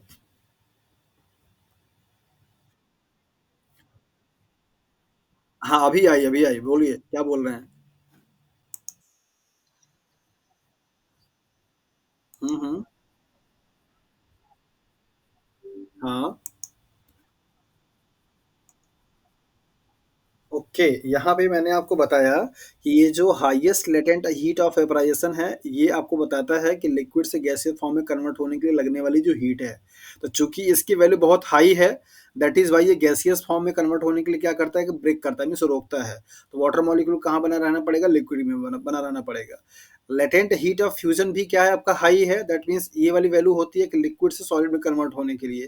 तो सॉलिड में कन्वर्ट होने के लिए भी बहुत ज़्यादा हीट की क्या होती है? रिक्वायरमेंट होती है। तो ना तो ये गैसियस फॉर्म में कन्वर्ट हो सकता है, ना ही ये सॉलिड फॉर्म में कन्वर्ट हो सकता है नॉर्मल कंडीशन पे। तो रहेगा किसमें? लिक्विड फॉर्म में रहेगा।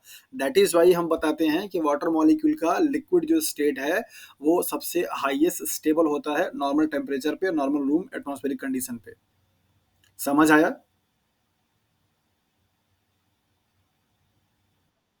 तो अगर आज के बाद आपसे कोई ये पूछता है कि water can exist in three different form like as a solid liquid and gas, then why water always exist in liquid in the room atmospheric condition?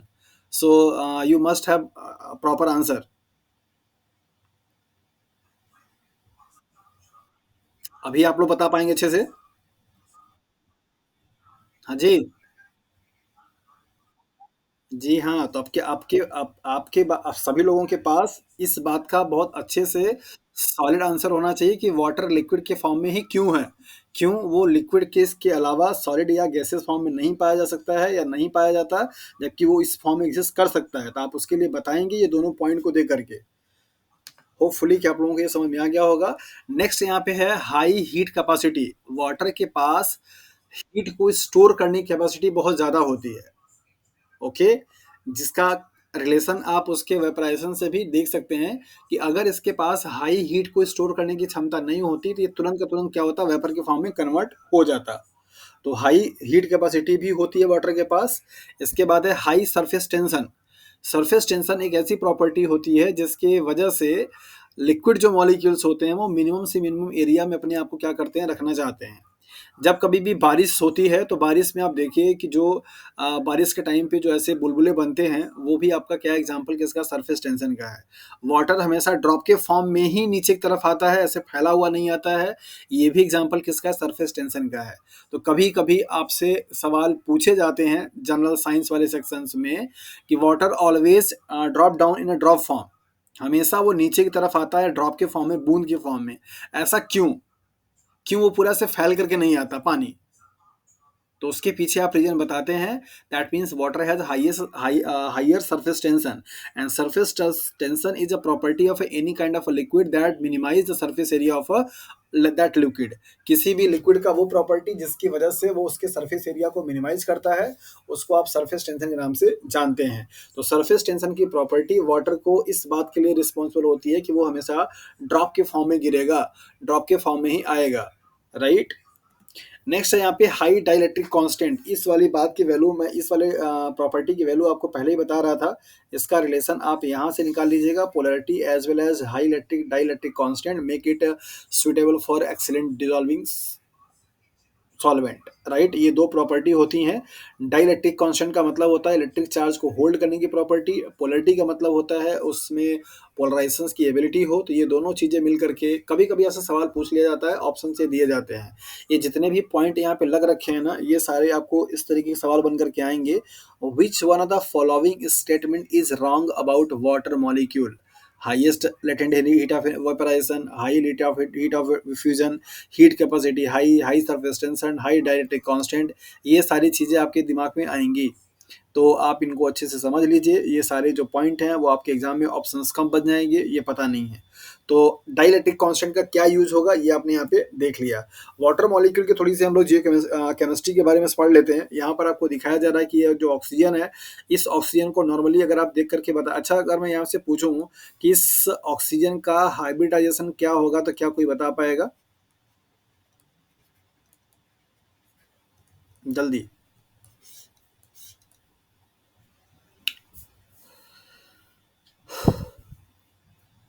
Okay. मेरे ख्याल मेरे ख्याल से अभी नहीं। यहाँ पे आपको ये भी दिखाई देता है कि इस ऑक्सीजन के पास क्या है, 2 लोन पेयर ऑफ इलेक्ट्रॉन होते हैं।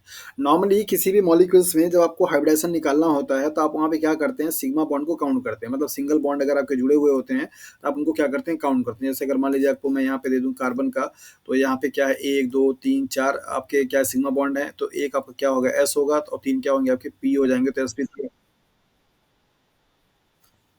अच्छा, सुनाई नहीं दे रहा? यार मैं क्या करूँ, ये नेटवर्क ना बहुत ज़्यादा बेईमानी कर रहा है आज। और पता भी नहीं चलने दे रहा कि हाँ, कब वो नहीं आ रहा है। अच्छा कोई नहीं, सबके तरफ अलग-अलग इंटेंसिटी से नेटवर्क जो है ड्रामा कर रहा है। अभी सुनाई दे रहा है अवनीत?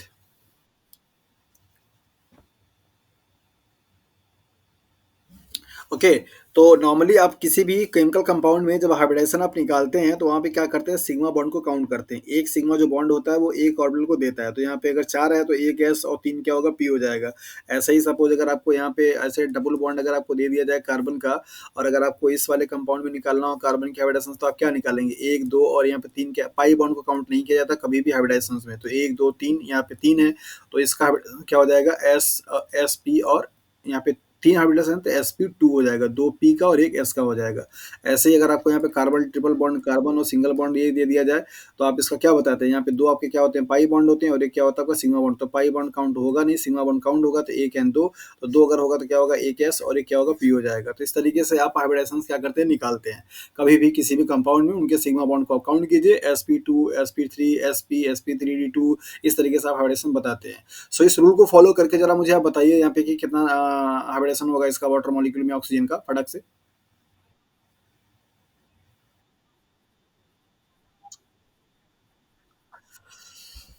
अरे ओके। यहाँ पे मैंने आपको बताया।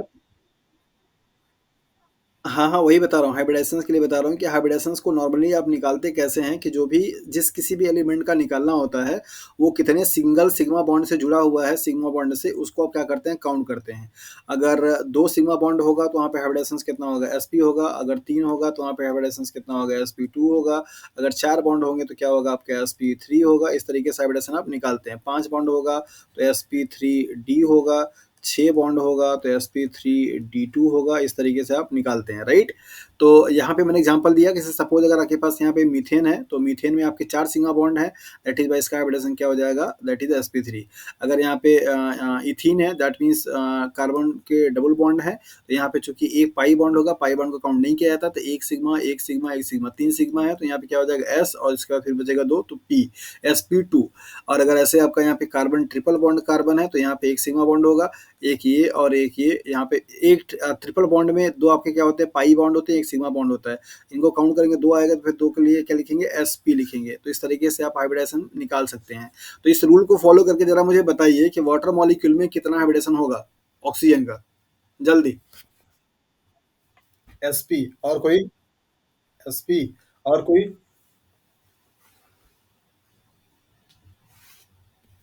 चलिए, ये जो कॉन्सेप्ट था इसको थोड़ा-सा और ये आपको नॉर्मल है। जब कभी भी किसी सेंट्रल एलिमेंट के पास सिग्मा बॉन्ड के अलावा अगर आपका लोन पेयर ऑफ इलेक्ट्रॉन अगर हो जाए, तो उस केस में आप क्या करेंगे? 1 lone pair of electron is equal to 1 sigma bond माना जाता है, राइट? तो 2 lone pair of electron equal to कितना हो जाएगा? 2 सिग्मा बॉन्ड। तो ज़रा मुझे आप बताइए कि ऑक्सीजन के पास 2 लोन पेयर ऑफ इलेक्ट्रॉन होते हैं लाइक दैट, इस तरीके से आपको यहाँ पे दिखाया जाता है। राइट? तो 2 sigma bond 2 lone pair of electron है, इसका मतलब 1 सिग्मा ये, 1 सिग्मा ये, 1 सिग्मा ये, 1 सिग्मा ये। अब बताइए कितना होगा हाइब्रिडाइजेशन? Very good. तो वाटर मॉलिक्यूल में ऑक्सीजन की जो हाइब्रिडाइजेशन होती है वो sp3 होती है, ना कि sp। क्योंकि ऑक्सीजन के पास आपका 2 लोन पेयर क्या है, आपके इलेक्ट्रॉन्स हैं, और lone pair of electron is equal to 1 sigma bond. Keep in mind, कभी भी किसी भी मॉलिक्यूल्स का हाइब्रिडेशन आप ऐसे जस्ट देख करके बता सकते हैं कि क्या हाइब्रिडेशन होता है। अगर उस सेंट्रल एलिमेंट से जुड़े हुए सारे बॉन्ड सिग्मा हैं, तो आप सिग्मा बॉन्ड को काउंट कीजिए, पाई बॉन्ड को काउंट नहीं किया जाता। और अगर उसके पास लोन पेयर ऑफ इलेक्ट्रॉन है, तो आप उसके लोन पेयर ऑफ इलेक्ट्रॉन को भी काउंट कीजिए। एक lone pair of electron equal to 1 sigma bond. तो आप ऐसा देख करके बड़े आसानी से ये बता सकते हैं कि उसका हाइब्रिडाइजेशन क्या होगा। समझ में आया? तो यहाँ पे वाटर मॉलिक्यूल में ऑक्सीजन की जो हाइब्रिडाइजेशन है वो क्या है, sp3 है। क्यों? क्योंकि यहाँ पे एक आपका हाइड्रोजन के साथ में जुड़ा हुआ ये सिग्मा बॉन्ड है, एक सिग्मा बॉन्ड आपका ये है, एक लोन पेयर बराबर आपका ये सिग्मा बॉन्ड ये हो जाएगा, और एक लोन पेयर बराबर ये सिग्मा बॉन्ड ये हो जाएगा। तो 1 सिग्मा, 2 सिग्मा, 3 सिग्मा और 4 सिग्मा। तो 4 सिग्मा होगा तो भैया हाइब्रिडेशन क्या होगा, sp3। क्लियर है? तो जरा इस कॉन्सेप्ट को लगा करके तुरंत मुझे बताइए कि अमोनिया मॉलिक्यूल्स में नाइट्रोजन की हाइब्रिडाइजेशन क्या होगी, जल्दी।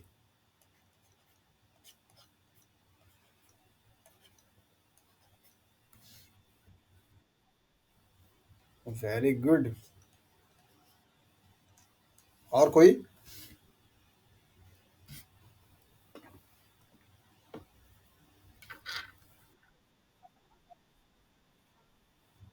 Very good. सबको समझ में आ गया ये? चलिए अगला मॉलिक्यूल दे रहा हूँ, जल्दी से बताइए। CO2 मॉलिक्यूल्स में क्या होगा हाइब्रिडेशन कार्बन का? स्ट्रक्चर बनाइए, carbon double bond oxygen, double bond oxygen. तुरंत बताइए, तुरंत बताइए। अरे इतना समय लग रहा है?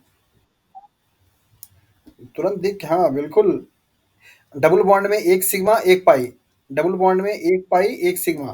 तो पाई बॉन्ड काउंट नहीं किया जाएगा, काउंट किया जाएगा सिग्मा बॉन्ड। तो 2 सिग्मा बॉन्ड बराबर sp। तुरंत। और एग्जांपल दें? आज आपका हाइब्रिडाइजेशन भी क्लियर हो जाना चाहिए, इसके बाद अब दोबारा शिकायत नहीं आनी चाहिए हाइब्रिडाइजेशन को लेकर के। राइट?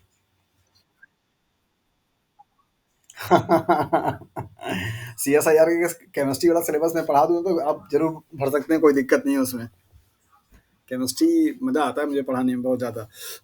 देखिए इधर, अगर आपको यहाँ पे एग्जांपल, जैसे नॉर्मली जो आपके सिस्टम यूज़ किए थे, आपने H2O का देख लिया और NH3 का देख लिया, आपने CO2 मॉलिक्यूल का देख लिया। अब आप बताइए मुझे, अगला मॉलिक्यूल है आपका chloroform, the carbon tetrachloride, CCl4। CCl4 में कार्बन की हाइब्रिडेशन क्या होगी? फटाफट बताइए। Very good. तो अभी आप लोग उस तरीके उसके लिए इक्विप्ड हो गए हैं कि आपको कोई मॉलिक्यूल अगर दिया जाएगा तो आप उसको देख करके बता पाएंगे कि उसका हाइब्रिडेशन क्या होगा। क्लियर है? हाँ। क्या? हाइब्रिडेशन निकालने का? ये इतना सिंपल सा कॉन्सेप्ट हाइब्रिडेशन। देखिए 3 पॉइंट आपको ध्यान रखना है सिर्फ हमेशा। जिस किसी भी एलिमेंट का निकालना है, उसके उसके से जुड़े जितने आपके सिग्मा बॉन्ड हो सिंगल वाले, उनको काउंट करना है। पाई बॉन्ड का काउंट नहीं करना है, और अगर उसके पास सिग्मा बॉन्ड के अलावा अगर लोन पेयर ऑफ इलेक्ट्रॉन होंगे तो उनको भी क्या करना रहेगा, आपको काउंट करना रहेगा। बस यही आप निकाल लीजिए, हाइब्रिडेशन अब कभी गलत नहीं होगा। ठीक है? और होपफुली कि अब आप लोग कोई भी एग्जाम्पल देखेंगे तो उसको देख करके तुरंत बताने की भी कोशिश करेंगे कि उसमें हाइब्रिडेशन आपका क्या हो रहा है। ठीक है ना? आगे बढ़े कि और कोई एग्जांपल दे? हाँ बोलिए।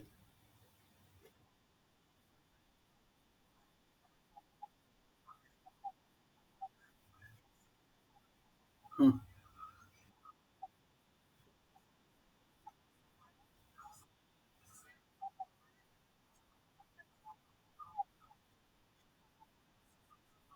S2S।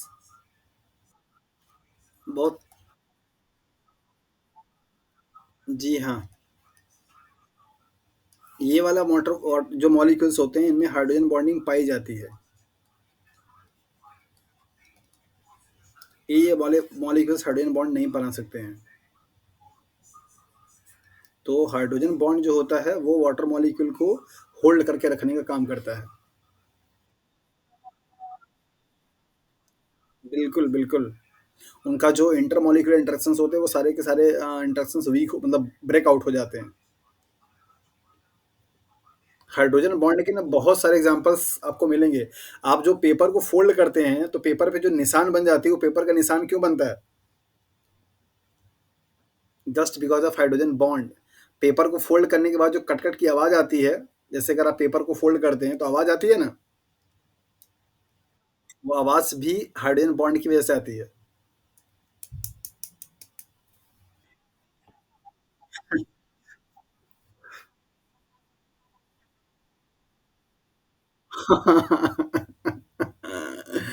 बिल्कुल।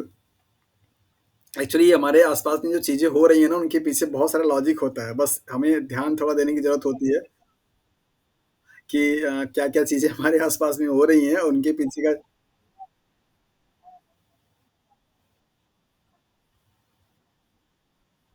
हाँ, हाँ, बिल्कुल, ये एकदम फैक्ट है।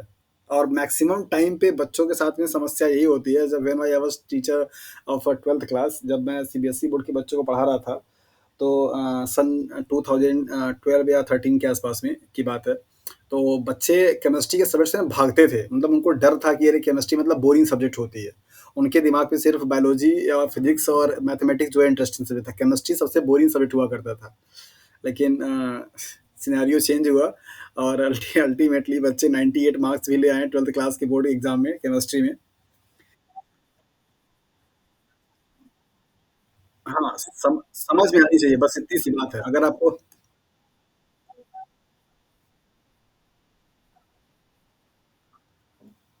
एज़ अ टीचर यही रोल होता है कि अगर आप किसी सब्जेक्ट के टीचर हैं और आपने अपने सब्जेक्ट में बच्चों का इंटरेस्ट अगर आप डेवलप नहीं कर पाए, that is you are not a good teacher. If you are literally a teacher then you should have a property to make a interest of audience, right? अगर आपने वो चीज़ नहीं कर पा रहे हैं, that means there is something lacking. तो केमिस्ट्री बहुत अच्छी सब्जेक्ट है, मैं तो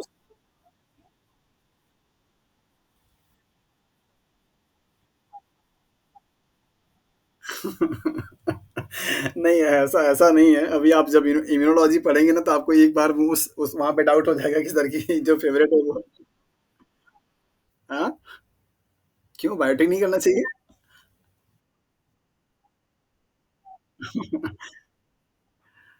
बायोटेक में मेरा बहुत पर्सनल इंटरेस्ट रहा था और मुझे बायोटेक पढ़ कर के बहुत अपने आप पे गर्व है कि मैं नहीं, बायोटेक्नोलॉजी सब्जेक्ट में सब कुछ चाहिए होता है। मेरी फिज़िक्स भी बहुत अच्छी है। जब मैं फिज़िक्स पढ़ाता था 12th क्लास हाई स्कूल के बच्चों को, तो उन लोगों का फिज़िक्स बहुत अच्छा हो गया था। और आज भी अगर अभी जैसे आपके फर्स्ट पेपर के लिए जब पढ़ाऊँगा लास्ट के 5 टू 10 डेज़, तो वहाँ पे आप देखेंगे कि आपको फिज़िक्स के भी बहुत अच्छे-अच्छे कॉन्सेप्ट मिलेंगे जानने के लिए। तो ऐसा नहीं है, जो भी चीज़ आप पढ़ेंगे उसमें आपको ये लगेगा कि हाँ, ठीक चल रहा है, ऐसा कोई दिक्कत वाली बात नहीं आएगी। आप अभी जैसे सपोज़ अभी एग्ज़ाम्पल अभी आप लोगों ने इंस्ट्रूमेंटेशन पढ़ा, वो पूरे सीएसआईआर का सबसे टफ़ेस्ट पार्ट था, राइट? बट फिर भी कोशिश की गई कि वो चीज़ें भी आपको बहुत आसानी से समझ में आ जाएँ। अभी आप बायोकेमिस्ट्री।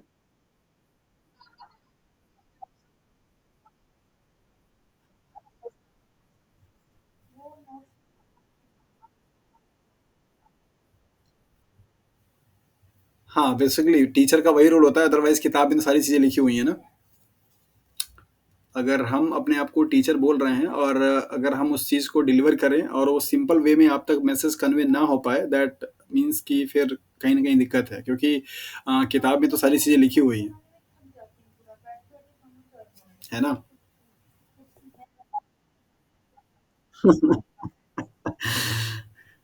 कोई बात नहीं, ये सारी चीज़ें भी आपको अंदर से इंस्पायर करती हैं। आपको अपने आप में भी बहुत सारी जो चीज़ें होती हैं ना, उसे रेक्टिफ़ाई करना होता है। क्लासेस तो चलती रहती हैं, क्लासेस के साथ-साथ में बहुत सारी चीज़ें ऐसी होती हैं जो कि आपको अपने अंदर कब मैं मोस्ट ऑफ द टाइम पे कैंडिडेट्स को यही नहीं पता होता कि उसके अंदर में टॉक्सिक चीज़ क्या है। अगर आप ये फाइंड आउट कर लेते हैं ना, तो आपको उसको रिलीज़ करना बहुत आसान हो जाता है। सो टॉक्सिक सब्सटेंसेस को अपनी बॉडी में बनाए रखना और उसको फाइंड आउट करना, ये दोनों बड़ा टिपिकल टास्क है। आपको ये पता होना चाहिए कि हाँ, आपकी लैकुना कहाँ पे है। आप अपने अगर डिमेरिट्स को जान जाते हैं ना, तो फिर आप उससे धीरे-धीरे, धीरे रिकवरी कर पाते हैं और ये करना भी चाहिए सब लोगों को, है ना? तो कल को आप भी प्रोफ़ेसर बनेंगे, टीचर बनेंगे, तो जहाँ कहीं पे भी आप पढ़ाएँगे, वहाँ पे बच्चे जो आपसे एजुकेशन लेंगे, उन बच्चों को भी आप पे नाज़ होना चाहिए कि नहीं, ये जो सर या मैम पढ़ाते हैं, इनसे पढ़ कर के मज़ा ही आ जाता है फिर, है ना? तो ये चीज़ आप यहाँ से सीखे, मतलब कहीं से भी सीखे रहेंगे, थोड़ी बहुत कंट्रीब्यूशन हो सकता है मेरे भी टीचिंग का जाए आपकी लाइफ़ में। और बाकी आप जहाँ-जहाँ से भी एजुकेशन सॉफ्टेंड करेंगे, उन सब चीज़ों का बहुत योगदान रहता है। नॉलेज कहीं की कहीं के भी गिन कोई जो नॉलेज होती है, वो कहाँ पे कब काम आएगी, ये कोई जानता नहीं है। तो आप यहाँ से जो नॉलेज ले रहे हैं, चाहे वो किताब की हो, चाहे वो नॉर्मल हो, वो आपको ज़रूर कहीं न कहीं काम आएगी। ओके, तो हम लोग यहाँ पे देख रहे थे वाटर मॉलिक्यूल के बारे में, जो आपके प्रॉपर्टीज़ थे उनको उनको उनको लेकर के। तो हाई डाइलेक्ट्रिक कांस्टेंट के बारे में हम लोगों ने पढ़ लिया था। और हम लोग यहाँ पे हाइब्रिडेशंस के बारे में बात कर रहे थे कि वाटर मॉलिक्यूल का जो ज्योमेट्री है वो कैसा है, दैट इज़ द sp3 है। और इस sp3 हाइब्रिडेशंस होने की वजह से इसको आप क्या बोलते हैं, दैट इज़ द टेट्राहेड्रल के नाम से जाना जाता है। तो कभी-कभी आपको ये दे देता है पूछने के लिए बायोकेमिस्ट्री वाले पोर्शंस में, चूँकि वाटर मॉलिक्यूल बहुत ही इंपॉर्टेंट है। तो sp3 हाइब्रिडाइजेशन है और टेट्राहेड्रल इसका क्या है, ज्योमेट्री है। यहाँ पर आपको ये टेट्राहेड्रल दिखाया जा रहा है, 4 कॉर्नर यहाँ पे दिखाए जा रहे हैं, एक आपका लोन पेयर का, ये आपका लोन पेयर का, 2 बाकी आपके बॉन्ड पेयर के। तो इस तरीके से बनने वाली ज्योमेट्री को आप क्या बोलते हैं, दैट इज द टेट्राहेड्रल बोलते हैं। नॉर्मल जो टेट्राहेड्रल ज्योमेट्री होती है, जैसे लाइक CH4 की बात अगर हम लोग करें, तो यहाँ पे बॉन्ड एंगल जो बनता है वो 120 एंगल का बनता है। चूंकि यहाँ पे लोन पेयर ऑफ इलेक्ट्रॉन पाए जाते हैं, जिनकी वजह से ये रिपल्सन होता है, तो इनकी ज्योमेट्री डिस्टॉर्टेड जेट टेट्राहेड्रल के नाम से जानी जाती है, मीन्स बिगड़ी हुई। तो नॉर्मल टेट्राहेड्रल में और डिस्टॉर्टेड टेट्राहेड्रल में डिफरेंस यही है कि नॉर्मल वाले का बॉन्ड एंगल 120 होता है, जबकि यहाँ पे आप देख पा रहे हैं लेस देन 120 मींस 104.5 यहाँ पे बॉन्ड एंगल है। तो it's because of the presence of loan pair of electron that causes repulsion between the bond pair, lone pair. So that is why the bond pair of hydrogen and oxygen will distorted. It's not a regular tetrahedral geometry, it's a distorted tetrahedral geometry. तो इसको आप थोड़ा सा ध्यान दीजिएगा। So water molecule के बारे में हम लोगों ने देख लिया कि वाटर के क्या क्या फीचर्स होते हैं, क्या क्या प्रॉपर्टी होती है, क्यों हमारे लिए रिस्पॉन्स मतलब इम्पॉर्टेंट है, और इसका क्या फीचर है जो कि इसको एज अ यूनिवर्सल सॉल्वेंट के रूप में बनाता है। तो होपफुली कि आपके अब आपको वाटर मॉलिक्यूल के बारे में अगर सवाल पूछा जाएगा तो आप उसको आसानी से अच्छे से बता पाएंगे। Now come to the next point, हम लोग आएंगे यहाँ पे बायोमॉलिक्यूल्स को लेकर के। तो ऑलरेडी बायोमॉलिक्यूल्स का डेफिनेशन आपको बता चुका हूँ और आप लोग समझ भी चुके हैं। यहाँ पे क्लासिफिकेशंस का एक फ्लो चार्ट आपको दिखाया जा रहा है। बायोमॉलिक्यूल्स आपके 2 कैटेगरी में डिवाइड कर सकते हैं। नंबर पहला आपका ऑर्गेनिक और नंबर दूसरा इनऑर्गेनिक। ऑर्गेनिक और इनऑर्गेनिक मॉलिक्यूल्स को पहचानने का तरीका सिंपल है।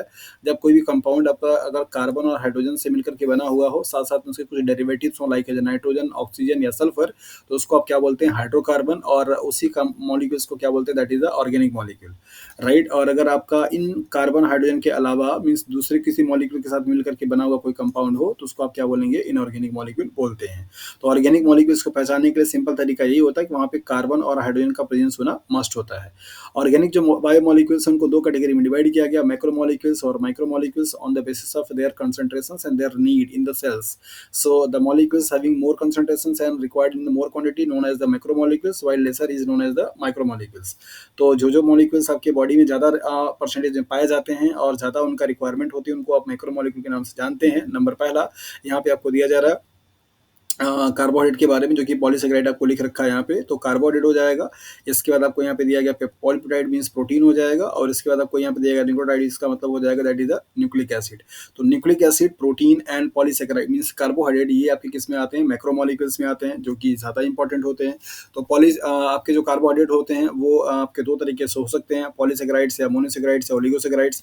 तो इनको ये सिंपल शुगर से मिलकर के बने होते हैं। बाकी आपका जो पॉलीपेप्टाइड मींस प्रोटीन्स होता है वो आपका न्यूक्लियोटाइड मतलब एमिनो एसिड से मिलकर के बना हुआ होता है।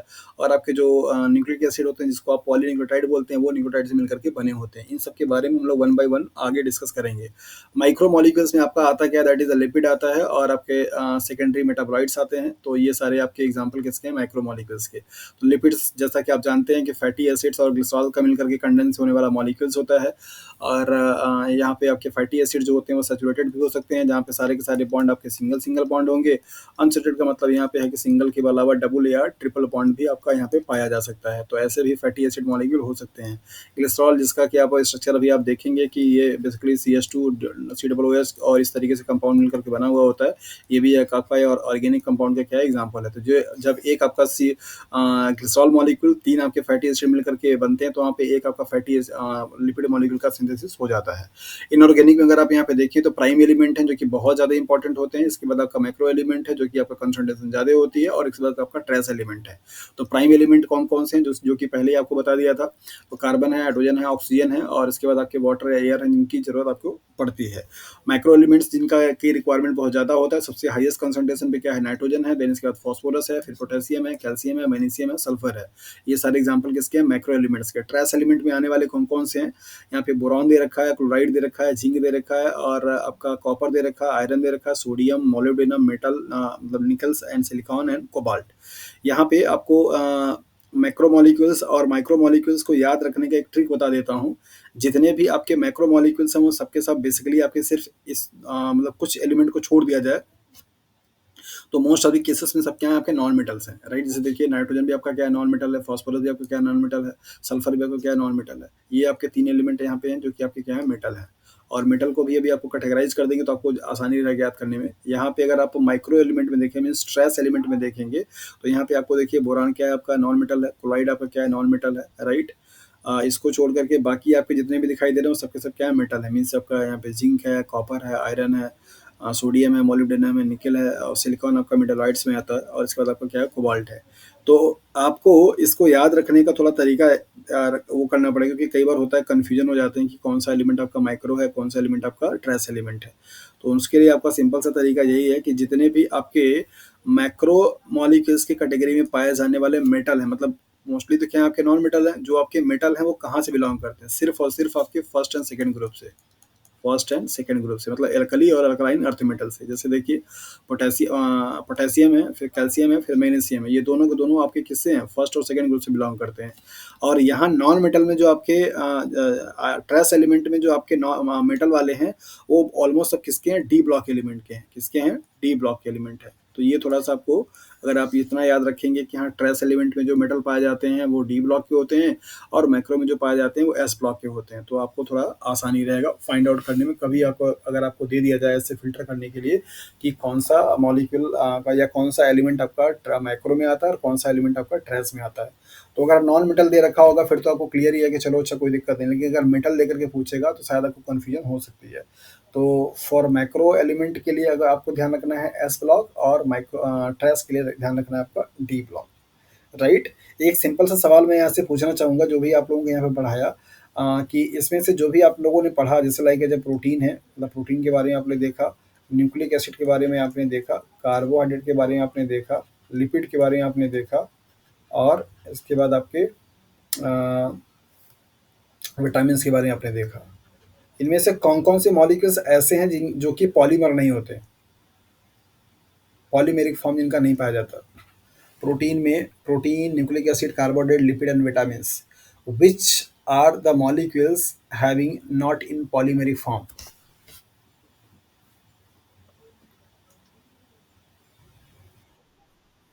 और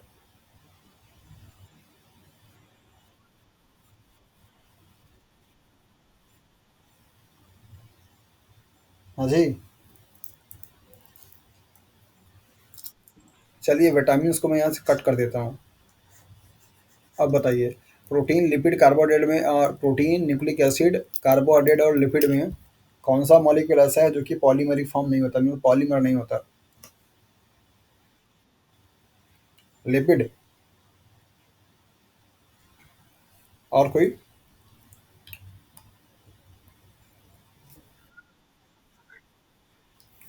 जी हाँ, तो आप दोनों लोगों को सही लग रहा है, लिपिड आपका कोई पॉलीमर नहीं होता। ये 3 आपके ऐसे मॉलिक्यूल हैं जो कि आपके पॉलीमेरिक नेचर के होते हैं, तो इसको भी याद रखिएगा, कभी-कभी सवाल यहाँ से बनता है। पॉलीमेरिक मॉलिक्यूल्स कौन-कौन से हैं? प्रोटीन जो कि एमिनो एसिड का होता है, न्यूक्लिक एसिड जो कि न्यूक्लियोटाइड का होता है, कार्बोहाइड्रेट जो कि शुगर का होता है, मोनोसैकेराइड्स का। लिपिड कोई पॉलीमर कंपाउंड नहीं होते हैं, ओके।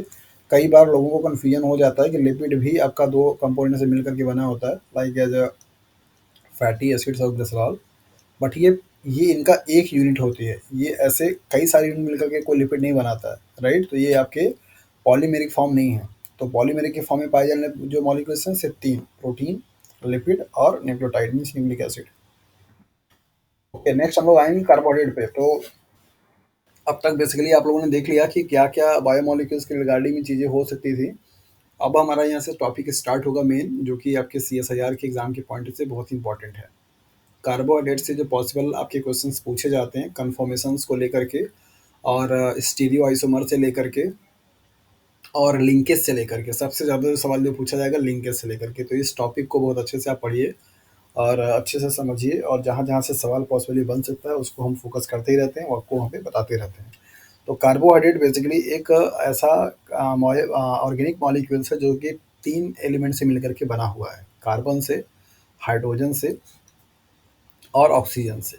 यहाँ पे भी ऑक्सीजन और हाइड्रोजन का सेम वही रेशियो होता है, जो रेशियो आपने वाटर में देख रखा है। तो वाटर मॉलिक्यूल में आपने क्या देखा है कि 2:1 का रेशियो होता है, किसका? हाइड्रोजन का और ऑक्सीजन का। ध्यान दीजिएगा, कभी-कभी आपको 1:2 भी दे देता है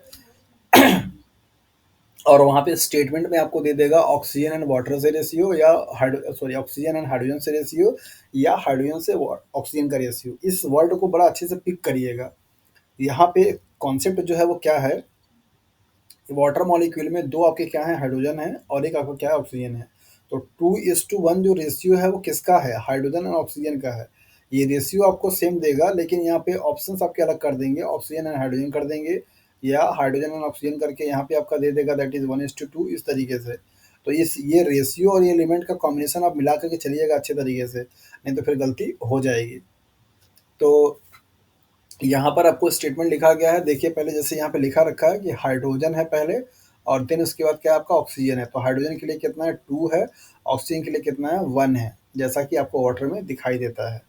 सो जितने भी, however not all carbohydrate conform to this precise stoichiometry definitions।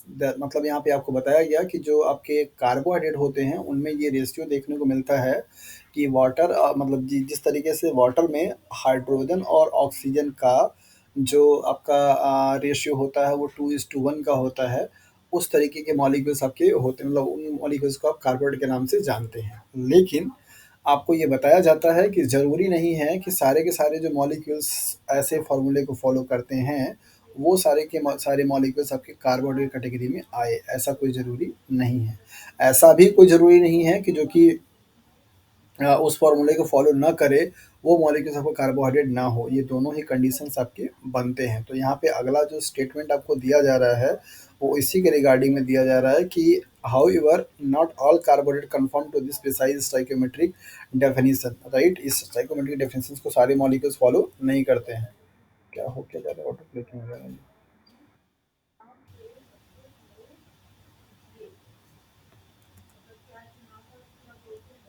Right? तो यहाँ पर आपको एग्जांपल दिया जा रहा है, जैसे डेफिनेशंस में दिया जा रहा है uronic acid, deoxy sugar such as fucose etcetera. ये जो मॉलिक्यूल हैं, ये मॉलिक्यूल आपके जो रेशियो है 2:1 को, उस रेशियो को फॉलो नहीं करते हैं, लेकिन फिर भी ये आपके एग्जाम्पल किसके हैं? कार्बोहाइड्रेट कैटेगरी में आते हैं। यहाँ पे आप देखिए, यहाँ पे एसिड वर्ड जुड़ा हुआ है, ये बड़ा ही कंफ्यूज करने वाला एग्जाम्पल है। यूरोनिक एसिड ऐसा लगता है कि जैसे कोई कार्बोक्सिलिक ग्रुप कंटेनिंग क्या होगा, कोई कंपाउंड होगा, राइट? लेकिन ये एक्चुअली में बेसिकली क्या है, आपका कार्बोहाइड्रेट होता है। और इस कार्बोहाइड्रेट को का जो फॉर्मूला, मतलब जो मॉलिक्यूल का स्ट्रक्चर है इस कार्बोहाइड्रेट का, ये कार्बोहाइड्रेट का स्ट्रक्चर उस रूल को फॉलो नहीं करता जहाँ पे आपको रेशियो 2:1 के दिए जाते हैं। तो इसको आपको देखना होगा, समझना होगा कि हाँ, ये जो यूरोनिक एसिड है, ये यूरोनिक एसिड उस चीज़ के एग्जाम्पल में आता है कि आपका ये 2:1 का रेशियो का फार्मूला फॉलो नहीं करेगा, लेकिन फिर भी ये क्या है, आपका कार्बोहाइड्रेट कैटेगरी में आता है। ओके।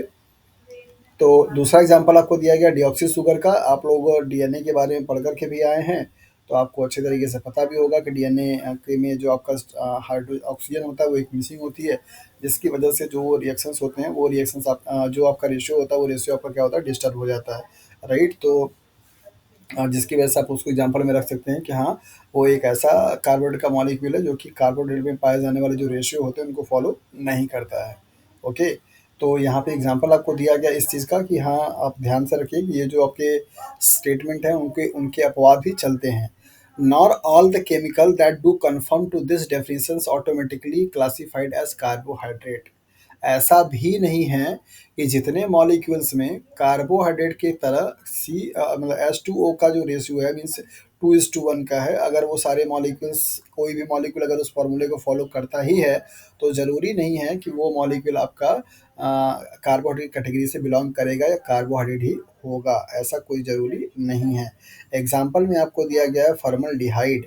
तो फॉर्मल्डिहाइड बेसिकली आपका क्या है, एक नॉन कार्बोहाइड्रेट का एग्जाम्पल है। दूसरा एग्जाम्पल आपको दिया गया है एसिटिक एसिड, जो कि आपका नॉन कार्बोहाइड्रेट का एग्जाम्पल है, लेकिन उसके पास फॉर्मूले का जो रेशियो है वो क्या है, दैट इज वही है पैसा, जैसा कि कार्बोहाइड्रेट में होता है। तो कार्बोहाइड्रेट में कैसा होता है, 2:1 का रेशियो होना चाहिए। ओके, तो अगर आप यहाँ पे देखेंगे तो इसको देख सकते हैं, फॉर्मल्डिहाइड का फार्मूला क्या होता है, CH2O, और इसका फार्मूला क्या होता है, CH3C OH। तो अगर आप इसको देखना चाहेंगे तो आप इसको ऐसे देख सकते हैं, यहाँ पे carbon, double bond oxygen, single bond hydrogen, ये फॉर्मल्डिहाइड का है।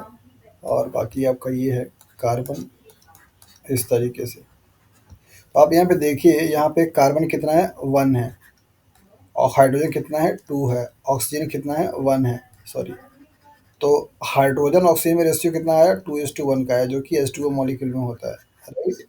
अगर आप यहाँ की बात करेंगे तो यहाँ पे भी कितना, कार्बन आपका 2 है। अरे यार, ये तो बड़ा प्रॉब्लम है, पूरा पढ़ा ले जाता हूँ फिर समझ में आता है कि आवाज़ नहीं आ रही है। मैं ये आपको बोल रहा था कि जो फॉर्मल्डिहाइड है और एसिटिक एसिड है, ये ऐसे मॉलिक्यूल्स हैं जो कि कार्बोहाइड्रेट के इस वाले स्टेटमेंट को तो फॉलो करते हैं कि वहाँ पे हाइड्रोजन और ऑक्सीजन का रेशियो 2:1 होना चाहिए, लेकिन ये एक्चुअली में कार्बोहाइड्रेट नहीं है, राइट। तो ये आपको यहाँ पे यही मैं ड्रॉ करके दिखा रहा था कि फॉर्मल्डिहाइड का फार्मूला क्या होता है आपका, CH2O। तो CH2O में आप देखेंगे कि हाइड्रोजन कितना है आपका, 2 है, ऑक्सीजन कितना है आपका, 1 है, तो 2:1 का रेशियो आया, लेकिन ये कार्बोहाइड्रेट नहीं। एसिटिक एसिड, जिसका फार्मूला क्या होता है, CH3C OH। यहाँ पे आप देखिए, 3 और 1 4 क्या है आपका, हाइड्रोजन है, मीन्स हाइड्रोजन संख्या कितनी है, 4 है, और 2 आपका क्या है, ऑक्सीजन। तो ऑक्सीजन संख्या कितनी है यहाँ पे, 2 है। तो अगर आप इसको भी सॉल्व करेंगे तो क्या आ जाएगा, दैट इज 2:1 ही आएगा। तो ये दोनों कंपाउंड ऐसे हैं जो कंपाउंड आपके इस फॉर्मूले को तो फॉलो करते हैं, लेकिन ये एक्चुअली में कार्बोहाइड्रेट नहीं होते हैं। तो 2 स्टेटमेंट आपको दिया गया, 3 स्टेटमेंट दिया गया। नंबर पहला आपको ये बताया गया कि कार्बोहाइड्रेट एक ऐसे ऑर्गेनिक कंपाउंड होते हैं जिनमें कि कार्बन हाइड्रोजन ऑक्सीजन से मिलकर के बनते हैं, और उसमें हाइड्रोजन और ऑक्सीजन के बीच का जो रेशियो होता है 2:1 का होता है। पहला स्टेटमेंट ये दिया गया। दूसरे लाइन में आपको ये बताया जा रहा है कि ऐसा कोई ज़रूरी नहीं है कि जो कंपाउंड इस स्टाइक्योमेट्रिक फॉर्मूले को फॉलो ना करे वो कार्बोहाइड्रेट नहीं होगा। एग्जाम्पल में आपको दिया गया है यहाँ पे यूरोनिक एसिड, जो कि इस फॉर्मूले को फॉलो नहीं करता, लेकिन फिर भी क्या आपका कार्बोहाइड्रेट है।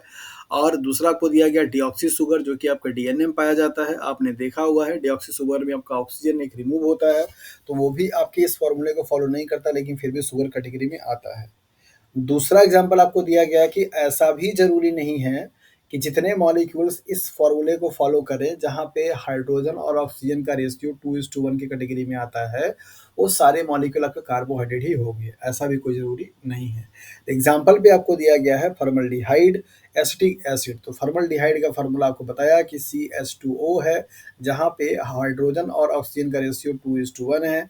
दूसरा एग्जांपल आपको दिया गया CH3COOH, जहाँ पे भी हाइड्रोजन और ऑक्सीजन का रेशियो 2:1 ही है, लेकिन दोनों ही ये कंपाउंड आपके कार्बोहाइड्रेट कैटेगरी में नहीं आते हैं। ये बात सबको समझ में आ गई। ओके, नाउ हम लोग देखेंगे कि कार्बोहाइड्रेट को किस बेसिस पे और कितने पार्ट में डिवाइड हम लोग कर सकते हैं। सो classification of carbohydrates. So normally पहले कार्बोहाइड्रेट को हाइड्रोलिसिस प्रोडक्ट के बेसिस पे क्या किया गया, डिवाइड किया गया। हाइड्रोलिसिस का मतलब ये हुआ कि जब कार्बोहाइड्रेट के मॉलिक्यूल्स को अगर आपने वाटर में क्या किया है, डिजोल्व किया हुआ है, कार्बोहाइड्रेट के मॉलिक्यूल्स को वाटर में आपने क्या किया है, डिजोल्व किया हुआ है। तो डिसॉल्व होने के बाद, इनसे डिसोसिएशन होने के बाद कितने मोनोमेरिक मॉलिक्यूल्स यहाँ पे बन रहे हैं, उन मॉलिक्यूल्स के बनने के बेसिस पे क्या किया गया, इनको डिवाइड किया गया या क्लासिफाई किया गया कार्बोहाइड्रेट को। तो पहला जो क्लासिफिकेशन किया गया कार्बोहाइड्रेट का, वो on the basis of hydrolysis product of carbohydrate. तो बताया गया यहाँ पे कि कार्बोहाइड्रेट को बेसिकली यहाँ पे 3 कैटेगरी में डिवाइड किया जाता है, राइट। मोनोसेकेराइड की कैटेगरी में, ओलिगोसेकेराइड की कैटेगरी में, एंड पॉलीसेकेराइड की कैटेगरी में। डाइसेकेराइड तो आपको इसलिए फोकस किया गया क्योंकि एग्जाम में आपके डाइसेकेराइड का एग्जांपल ही देकर के पूछा जाता है। तो मोनोसेकेराइड्स क्या होंगे, ऐसे मॉलिक्यूल्स या ऐसे कार्बोहाइड्रेट के मायोटीज जिनको कि अगर आप एक क्या करते हैं, वाटर में ले जा करके रिएक्शंस कराते हैं और हाइड्रोलिसिस कराते हैं, तो इनका हाइड्रोलिसिस करने के बाद यहाँ पे नो फर्दर मोनोमर, कोई यहाँ पे मोनोमर का फॉर्मेशन ना हो या प्रोडक्शन से ना हो, मतलब इनका हाइड्रोलिसिस हो ही ना, तो उसको आप क्या बोलेंगे, मोनोसेकेराइड के नाम से जानते हैं। दूसरे तरीके से आप डिफाइन क्या कर सकते हैं कि ऐसे कार्बोनेट के मॉलिक्यूल जो कि सिंगल एक मोनोमर या एक टाइप के या एक मायोटीज से मिलकर के बने हुए हों, उनको आप क्या बोलते हैं, मोनोसेकेराइड के नाम से जानते हैं। डाइसेकेराइड का मतलब ये होता है कि जब आप इनको क्या करते हैं, वाटर के साथ में रिएक्शन कराते हैं, तो यहाँ पे टू मॉलिक्यूल्स का क्या करते हैं, ये फॉर्मेशन करते हैं। कैसे? मोनोमर मॉलिक्यूल्स की, एक मोनोमर, दो मोनोमर। तो दो मोनोमर मॉलिक्यूल्स अगर बनेगा, ऐसे कार्बन के मॉलिक्यूल जो जिनको कि आप हाइड्रोलिसिस अगर आप कराते हैं, तो वहाँ पे आपके टू मॉलिक्यूल्स बन जाएं किसके, मोनोसेकेराइड्स के, तो आप उसको क्या बोलेंगे, डाइसेकेराइड्स के नाम से जानते हैं। ओलिगोसेकेराइड की बात जब यहाँ पर आती है, तो आप यहाँ पे बोलते हैं कि आपका टू से ज़्यादा लेकर के, मतलब 2 to 10 की बात की जाती है, मतलब टू तो आपका यहाँ पे हो ही जाता है, तो उसके बाद वाली जो वैल्यू आती है उससे लेकर के 10 तक का, मतलब कि अगर आप हाइड्रोलिसिस करते हैं, तो अगर मान लीजिए 3 मॉलिक्यूल्स बनता है, या फिर आपके 4 मॉलिक्यूल्स बनते हैं, या फिर 5 मॉलिक्यूल्स बनता है, इस तरीके से 10 मॉलिक्यूल तक अगर आपका मोनोसेकेराइड का बनेगा, तो उन सारे मॉलिक्यूल्स को आप ओलिगोसेकेराइड की कैटेगरी में रखते हैं। जब कभी भी कार्बोहाइड्रेट के मॉलिक्यूल्स को वाटर के साथ में रिएक्शंस कराया जाए, मीन्स वाटर में डिजॉल्व किया जाए, तो वाटर में डिजॉल्व होने के बाद अगर मोनोसेकेराइड के जो मॉलिक्यूल्स हैं उनकी संख्या 3, 4, 5, 6, 7, 8, 9, 10 अगर आती है, तो उन सारे क्लास ऑफ कार्बोहाइड्रेट को आप ओलिगोसेकेराइड की कैटेगरी में रखते हैं। पॉलीसेकेराइड्स की बात की जाती है कि ऐसे कार्बोहाइड्रेट के मॉलिक्यूल जिनका कि अगर आप यहाँ पे हाइड्रोलिसिस कराते हैं, तो 10 से ज़्यादा और 100, 400, 500, 1000 मॉलिक्यूल तक भी अगर आपको मिल जाए मोनोसेकेराइड के मॉलिक्यूल, तो आप उनको पॉलीसेकेराइड के नाम से जानते हैं। So on the basis of hydrolysis product of carbohydrate, the carbohydrate molecules can be categorized into basically four categories, that is monosaccharides, disaccharides, oligosaccharides and polysaccharides. Monosaccharides means simple having one unit, there is no further hydrolysis product and there is no further splitting of these molecules, then there will be no hydrolysis reactions in the case of monosaccharides. Disaccharide molecules constituent two monosaccharide molecule, whenever it go under and for the hydrolysis process, then it will release two molecules of a monosaccharide molecule.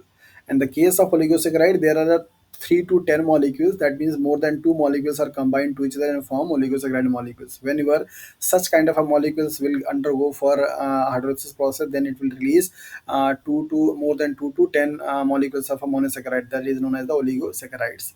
And in the case of a polysaccharide molecules, the number of monosaccharides will be more than 10 to 1000 molecules of monosaccharides. So these are the classifications of the carbohydrate molecules based on their hydrolysis product, and there are some also examples listed here. So like as in the case of monosaccharide molecules, glucose, fructose and galactose, all these all have a same kind of a molecular formula, but they are different from each other, right? Sometimes the many people ask the questions, what is the difference between the glucose and fructose, what is the difference between the fructose and galactose, and still they all have a common structure, common molecular formula, like as a C6H12O6. So आपको यहाँ पे जानना ये जरूरी हो जाता है कि ग्लूकोज, फ्रक्टोज, गैलेक्टोज, ये आपस में डिफरेंस कैसे हैं। इन सब का डिफरेंस सिर्फ और सिर्फ इनके जो ग्रुप हैं, इनका जो ओरिएंटेशन है, मतलब ग्रुप का, उनके बेसिस पे डिफरेंस बताया जाता है। जैसे जो ग्लूकोज मॉलिक्यूल है, जो फ्रक्टोज मॉलिक्यूल है, इन दोनों में डिफरेंस क्या है। आपने देखा है कि कार्बोनेट के मॉलिक्यूल्स के पास दो ग्रुप हो सकता है, एक एल्डिहाइड और एक आपका कीटोन, राइट। तो अगर अगर कोई भी ग्लूकोज, अगर कोई मॉलिक्यूल जिसके पास एल्डिहाइड हो और फॉर्मूला आपका क्या हो, C6H12O6 हो, तो आप उसको ग्लूकोज बोलते हैं। जबकि अगर आपका C6H12O6 वाले मॉलिक्यूलर फार्मूला के साथ में कोई मॉलिक्यूल अगर आपका कीटोन ग्रुप को कंटेन करता है, तो आप उसको फ्रक्टोज के नाम से जानते हैं। गैलेक्टोज और ग्लूकोज ये सब आपस में क्या है, ईपीमर के नाम से जाना जाता है। अभी हम लोग आगे देखेंगे। सो डाइसेकेराइड का एग्जांपल आप यहाँ पे देख लीजिए, सुक्रोज है, लैक्टोज है, माल्टोज है, ये तीनों बहुत ही इंपॉर्टेंट एग्जांपल है भैया। आप इसको जैसे भी करिए, लेकिन इसको याद रखिए, क्या इनके बीच का लिंक है, जो कि अभी आपको आगे पढ़ाएंगे। इनके फर्दर मोनोसेकेराइड मॉलिक्यूल्स कौन कौन से मॉलिक्यूल से मिलकर के बने हैं, और इनके सब नेम कौन से सब नेम से जाने जाते हैं। ये तीनों ही एग्जाम्पल बहुत बहुत ज़्यादा इंपॉर्टेंट हो जाता है किसी भी कॉम्पिटिटिव एग्जाम्स के लिए। कार्बोहाइड्रेट से सबसे ज़्यादा मोस्ट फ्रिक्वेंटली पूछे जाने वाला जो अगर कोई क्वेश्चन है ना, तो ये यही है, डाइसेकेराइड के मॉलिक्यूल्स का लिंकेज, उनके मोनोमेरिक यूनिट्स की कौन कौन से यूनिट से मिलकर के वो बना होता है। इसके बाद ओलिगोसैकेराइड में आप एग्जांपल देख रहे हैं, रैफिनोज का देख रहे हैं, स्टाइलोज का देख रहे हैं, और आपके पॉलीसैकेराइड्स में स्टार्च है, ग्लाइकोजन है, सेलुलोज है, काइटिन है, जो कि यहाँ पे लिखा नहीं गया है। ये सारे एग्जांपल्स आपके पॉलीसैकेराइड्स के होते हैं। तो अब हम लोग वन बाय वन देखेंगे, पहले monosaccharide, then oligosaccharide, then polysaccharides and also. So monosaccharides का मतलब यहाँ पे आपको दिया जा रहा है क्या है, simple form of a sugar. क्यों ऑटो प्ले हो जा रहा है, okay. Single form of a sugar, सबसे सिंपलेस्ट फॉर्म होता है यहाँ पे।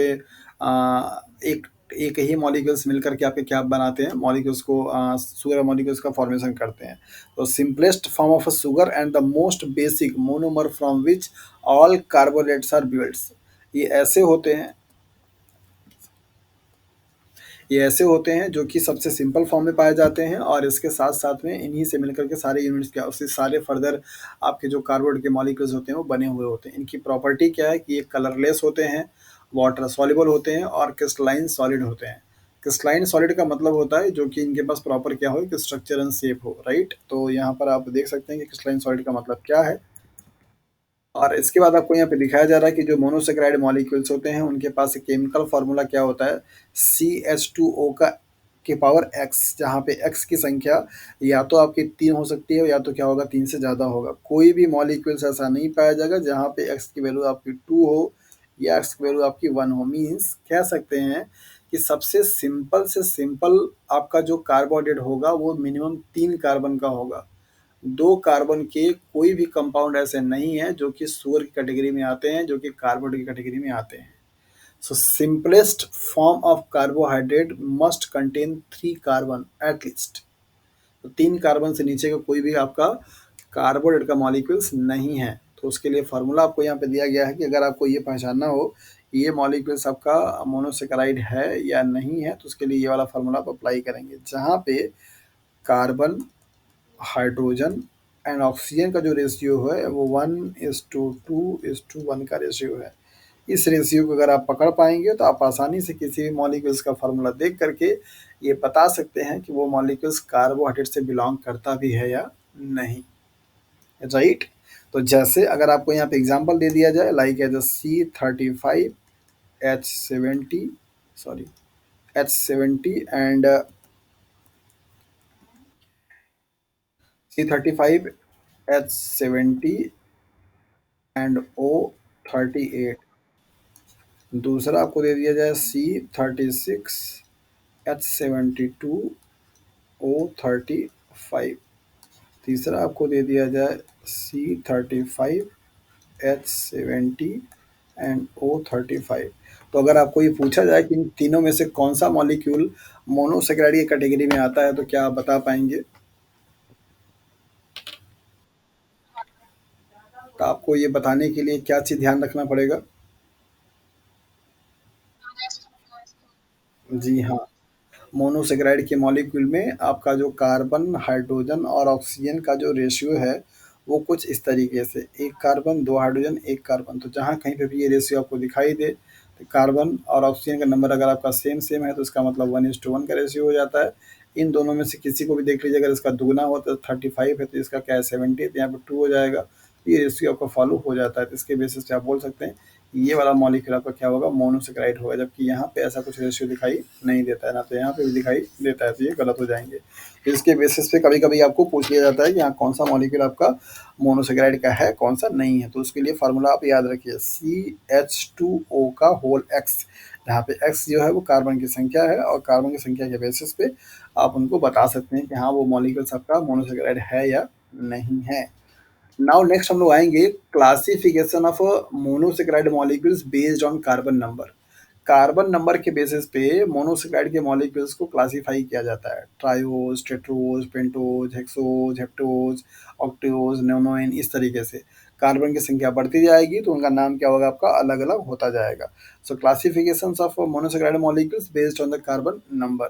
तो कार्बन नंबर के बेसिस पे 3 कार्बन होगा तो ट्रायोज, 4 कार्बन होगा तो टेट्रोज, 5 कार्बन होगा तो पेंटोज, 6 कार्बन होगा तो हेक्सोज, 7 कार्बन होगा तो हेप्टोज एंड सो ऑन। इस तरीके से आपका नंबर जो है वो बढ़ता जाता है। तो क्लासिफिकेशन इनका इस बेसिस पे किया जाता है। अब यहाँ पर आपको दिखाया जा रहा है कि अगर आपका एल्डिहाइड है और अगर आपका कीटोन है, दो आपके ग्रुप लगे हुए हैं, और इन ग्रुप को कंटेन करने वाले जो आपके मोनोसैकेराइड्स के मॉलिक्यूल होंगे, उनका क्या-क्या नाम हो सकता है। अगर कार्बन की संख्या 3 हुई और 3 वाले को आप जैसा कि ट्रायोज बोलते हैं, और अगर उस ट्रायोज में जो कार्बोहाइड्रेट है, अगर आपका aldehyde group means CHO group, ketone group means C double bond O group contain अगर करता है, तो अगर आपका एल्डिहाइड ग्रुप कंटेन करेगा तो उसे क्या बोलेंगे? ग्लिसरॉल्डिहाइड बोलेंगे। जबकि अगर आपका कीटोन करेगा तो डाई हाइड्रॉक्सी एसीटोन बोलेंगे। ये कंपाउंड के बारे में आप लोगों ने पढ़ा हुआ है, बताइए कहाँ पे आपको देखने को मिलता है? ये एरो मैंने बता दिया। Very good. तो आपने देखा है कि पे ऑफ फेज में, ग्लाइकोलिसिस में, जहाँ पे आपकी एनर्जी कंज्यूम होती है, ये लास्ट पे ऑफ फेज के लास्ट स्टेज वाले मॉलिक्यूल्स होते हैं, जहाँ पे इनका इंटर कन्वर्जन होता है। इसको आप ढाप के नाम से भी जानते हैं, DHAP, di hydroxy acetone, right? वहाँ पे ढाप बोलते हैं क्योंकि पी भी लगा था, फिर फॉस्फेट लगा रहता है, और ये आपका ग्लिसरॉल्डिहाइड है। नंबर दूसरा है कि अगर आपका कार्बन का नंबर कितना हो, 4 हो, और उस 4 वाले कंपाउंड को आप टेट्रोज बोलते हैं, और अगर वो आपका एल्डिहाइड ग्रुप को कंटेन करेगा तो उसे आप क्या बोलेंगे? इरेथ्रोज बोलेंगे। हाँ जी, इरेथ्रोज कहाँ पाया जाता है?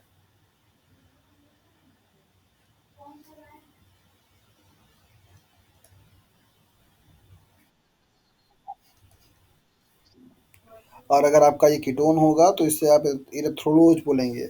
और अगर आपका 5 कार्बन का कंपाउंड है तो उसके लिए आप पेंटोज बोलते हैं, और अगर आपका एल्डिहाइड है तो उसको आप बोलेंगे राइबोज, और अगर आपका कीटोन है उसे आप बोलेंगे राइबोलोज। 6 कार्बन के कंपाउंड को जिसको आप हेक्सोज बोलते हैं।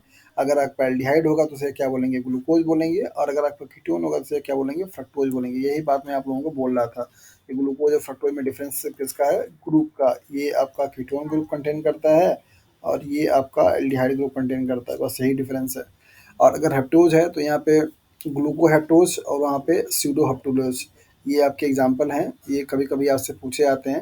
ये 7 कार्बन वाले कार्बोहाइड्रेट के मॉलिक्यूल जो कि एल्डिहाइड या कीटोन ग्रुप कंटेन करता है, उनका नाम क्या है? ज़्यादातर केसेस में आपको ये वाला एग्जाम्पल पूछा जाता है, स्यूडोहेप्टुलोज, क्योंकि ये बड़ा ही अनकॉमन टाइप का एग्जाम्पल है। तो आपसे एग्जाम में ये सवाल पूछे जा सकते हैं। नेक्स्ट यहाँ पे देखेंगे classification of monosaccharide molecule based on the functional group. तो फंक्शनल ग्रुप के बेसिस पे आप मोनोसेक्राइड के मॉलिक्यूल्स को या कार्बन के मॉलिक्यूल्स को 2 कैटेगरी में डिवाइड करते हैं। नंबर पहला, अगर आपका यहाँ पे क्या हो, जो फंक्शनल ग्रुप हो, क्या हो? एल्डिहाइड हो, ये वाला ग्रुप दिखाई दे रहा है आपको, तो उसको आप क्या बोलते हैं? एल्डोज बोलते हैं। और अगर आपका क्या हो, कीटोन ग्रुप हो, तो उसे आप क्या बोलते हैं? कीटोज बोलते हैं, राइट? तो एल्डोज एंड कीटोज को आपने यहाँ पे देख लिया कि क्या इनका कॉन्सेप्ट होता है।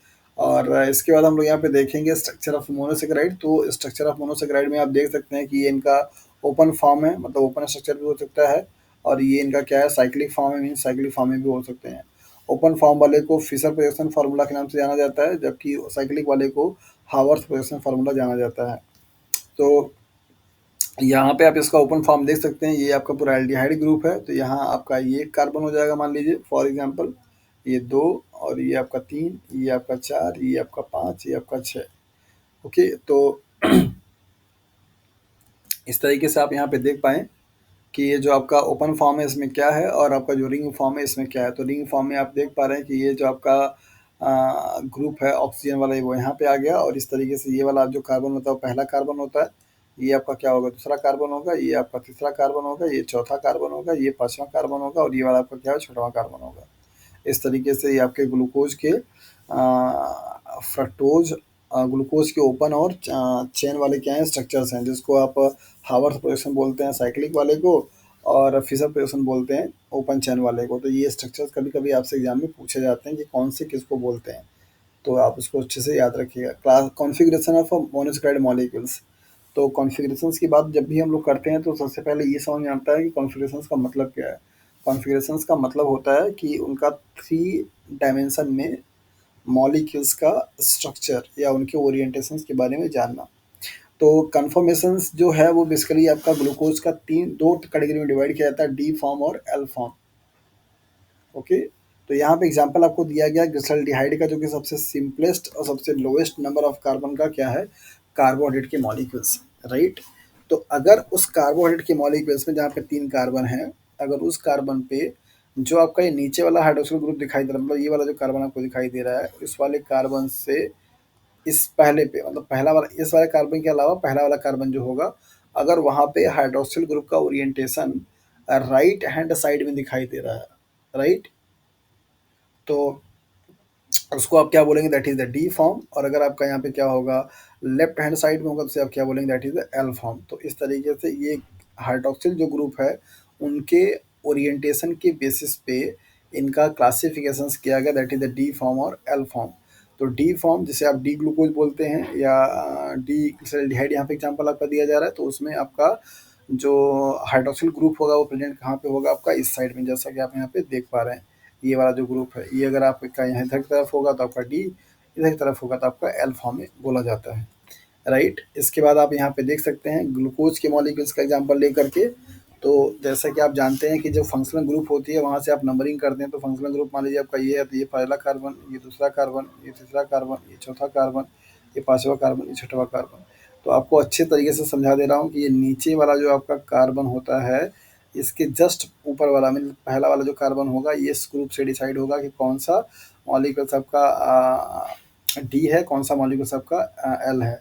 अगर इस ग्रुप में, मतलब इस वाले कार्बन पे जो हाइड्रोक्सिल ग्रुप है, अगर आपका यहाँ प्रेजेंट होगा, इस साइड में प्रेजेंट होगा, तो वो क्या कहलाएगा, डी फॉर्म कहलाएगा। और अगर आपका ये इस साइड में प्रेजेंट होगा, तो क्या कहलाएगा, that is the L form कहलाएगा। बाकी किसी ग्रुप पे कोई भी ग्रुप आपका चेंज हो, उससे कोई फर्क नहीं पड़ता है। फर्क पड़ेगा सिर्फ उससे जो आपका नीचे का 6 नंबर वाला कार्बन है, जो कि आपका अल्कोहल को कंटेन किया हुआ है, उस अल्कोहल का के हाँ, ये वाले जो आपके ग्रुप हैं, इनके जस्ट ऊपर वाला जो आपका ये कार्बन होगा, उस कार्बन के बेसिस पे कॉन्फ़िगरेशंस आपके किए जाते हैं। तो डी फॉर्म और एल फॉर्म क्या होता है, ये आपको मैंने यहाँ पे बता दिया कि अगर आपका इस साइड में प्रेजेंट होगा, राइट हैंड साइड में, तो वो आपका D form, left hand side में होगा तो एल फॉर्म। इससे आप इसको रिलेट कर सकते हैं, एल फॉर लेफ्ट।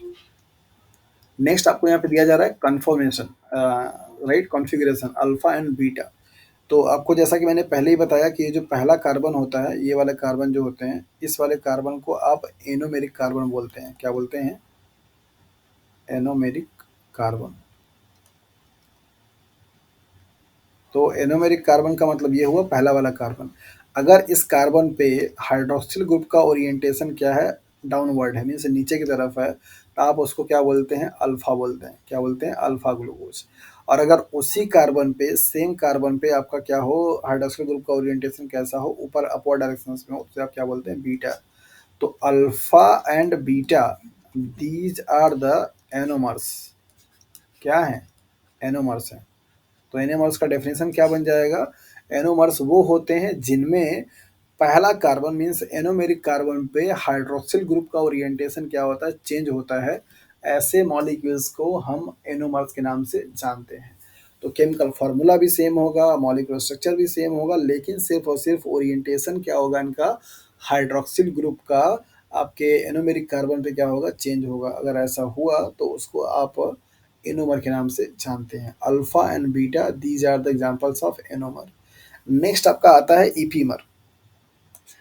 ईपीमर के लिए आपको एग्जांपल दिया जाता है कि आपका जो ये वाला कार्बन है, मीन्स पहला वाला कार्बन, इस कार्बन को छोड़ करके बाकी किसी भी कार्बन पे अगर हाइड्रोक्सिल ग्रुप का ओरिएंटेशन चेंज हो जाएगा, तो आप उसको ईपीमर के नाम से जानते हैं। ध्यान दीजिए, एनोमर का मतलब होता है कि सिर्फ पहले कार्बन पे क्या होगा, अल्ट्रेशन होगा हाइड्रोक्सिल ग्रुप का, तो उसे आप क्या बोलेंगे, एनोमर्स बोलेंगे। और एनोमर्स आपके दो फॉर्म में होते हैं, बीटा और अल्फा। अल्फा के लिए क्या है, हमेशा हाइड्रोक्सिल जो ग्रुप है वो एनोमेरिक कार्बन पे नीचे की तरफ होना चाहिए, दिस वन। ये वाला जो फिगर आपको कहाँ गया, ये वाला जो फिगर आपको शो कर रहा है, इसको आप क्या बोलेंगे, अल्फा। और अगर हाइड्रोक्सिल ग्रुप पे ये वाला ग्रुप आपका क्या डाउन अपवर्ड डायरेक्शन हो, तो उसे आप क्या बोलेंगे, दैट इज द बीटा। इसके बाद ईपीमर आता है। तो ईपीमर का मतलब आपको यहाँ पे बताया गया कि ईपीमर का मतलब क्या होता है, कि जब कभी भी कार्बोहाइड्रेट के मॉलिक्यूल्स जिनमें डिफरेंस सिर्फ किसका हो, हाइड्रोक्सिल ग्रुप के ओरिएंटेशन का, कहाँ, अल्फा कार्बन को, मतलब एनोमेरिक कार्बन को छोड़ करके, alterations in या changes in hydroxyl group orientation in a molecules other than anomeric carbon is known as the epimer। Anomeric carbon को छोड़ करके किसी भी कार्बन पे अगर आपका कार्बोहाइड्रेट के मायोटीज में हाइड्रोक्सिल ग्रुप का ओरिएंटेशन चेंज अगर होता है, तो उसको आप क्या बोलेंगे, दैट इज द ईपीमर के नाम से जानते हैं। जैसे ग्लूकोज एंड गैलेक्टोज, ये दोनों आपस में क्या है, ईपीमर है। कैसे, इनका ये जो फोर्थ नंबर मतलब पहला, दूसरा, तीसरा और चौथा, चौथे नंबर वाले कार्बन पे जो हाइड्रॉक्सिल ग्रुप है, ये देखिए आपको यहाँ पे ऐसे दिखाई दे रहा है, ये आपको यहाँ पे ऐसे दिखाई दे रहा है। ये दोनों मॉलिक्यूल्स में ओरिएंटेशन क्या है आपका चेंज है, कौन से नंबर पे? 4th नंबर पे। तो पहला कार्बन को छोड़ करके मतलब उसके अलावा किसी भी कार्बन पे अगर ओरिएंटेशन चेंज होती है, तो उसको आप क्या बोलेंगे? दैट इज़ अ ईपीमर के नाम से जानते हैं, राइट? तो ईपीमर का डेफिनेशन आपका क्या बन जाएगा? यही बन जाएगा कि अदर देन 1 अल्फा मेरिक कार्बन के अलावा अगर कोई होगा तो उसे आप क्या बोलते हैं? ईपीएम बोलते हैं। ऐसे मॉलिक्यूल्स जो कि एक दूसरे के मिरर इमेज होते हैं, उनको हम इनेंसियोमर के नाम से जानते हैं। क्या बोलते हैं? इनेंसियोमर। यहाँ पे आप देखिए, अगर इस वाले मॉलिक्यूल्स को क्या किया जाए, जैसे यहाँ पे आपको ये दिखाया जा रहा है, इस वाले मॉलिक्यूल्स को क्या किया जाए? इन्वर्स किया जाए, मीन्स ऐसे यहाँ पर रखा जाएगा उल्टा करके, मतलब इसका अगर आप मिरर इमेज बनाएंगे तो ये वाला मॉलिक्यूल आपको बनता हुआ दिखाई देगा, क्योंकि यहाँ पे इसका ओरिएंटेशन क्या है? चेंज है, राइट? तो as to optically active compounds having mirror image of each other is known as the enantiomer. ये सारे के सारे जो कंपाउंड्स हैं क्या? ऑप्टिकली एक्टिव कंपाउंड है। ऑप्टिकली एक्टिव कंपाउंड्स के लिए क्या क्राइटेरिया हो सकता है, ऑलरेडी आप लोगों को बहुत अच्छे से समझा चुका हूँ, और होपफुली कि इसमें कोई दिक्कत नहीं होनी चाहिए। तो दो ऐसे ग्लूकोज के मॉलिक्यूल्स जो कि आपस में एक दूसरे से सिर्फ और सिर्फ किसी कार्बन पे हाइड्रोक्सिल ग्रुप के ओरिएंटेशन में क्या हो? डिफरेंस हो, और वो जो कार्बन है वो बेसिकली किस पे होगा आपका? अदर देन एनोमेरिक कार्बन होगा। तो उसको आप ईपीमर के नाम से जानते हैं। तो होपफुली कि अल्फा मीन्स एनोमर, इसके बाद ईपीमर, फिर इसके बाद इनेंसियोमर, फिर इसके बाद आइसोमर, ये सारी चीज़ें आप लोगों को अच्छे से समझ में आ गई होंगी या समझ में आ जाएंगी। अभी ये 3 चीज़ बता दिया। आइसोमर्स बेसिकली वो होते हैं जिनका केमिकल फार्मूला आपका सेम होता है, और लेकिन वो उनके फंक्शन क्या होते हैं? डिफरेंट होते हैं, एक्सिस्टेंस डिफरेंस होता है। तो नेक्स्ट हम लोग यहाँ पे देखेंगे डाइसेक्राइड मॉलिक्यूल्स। आप लोग थक तो नहीं गए हैं? हेलो?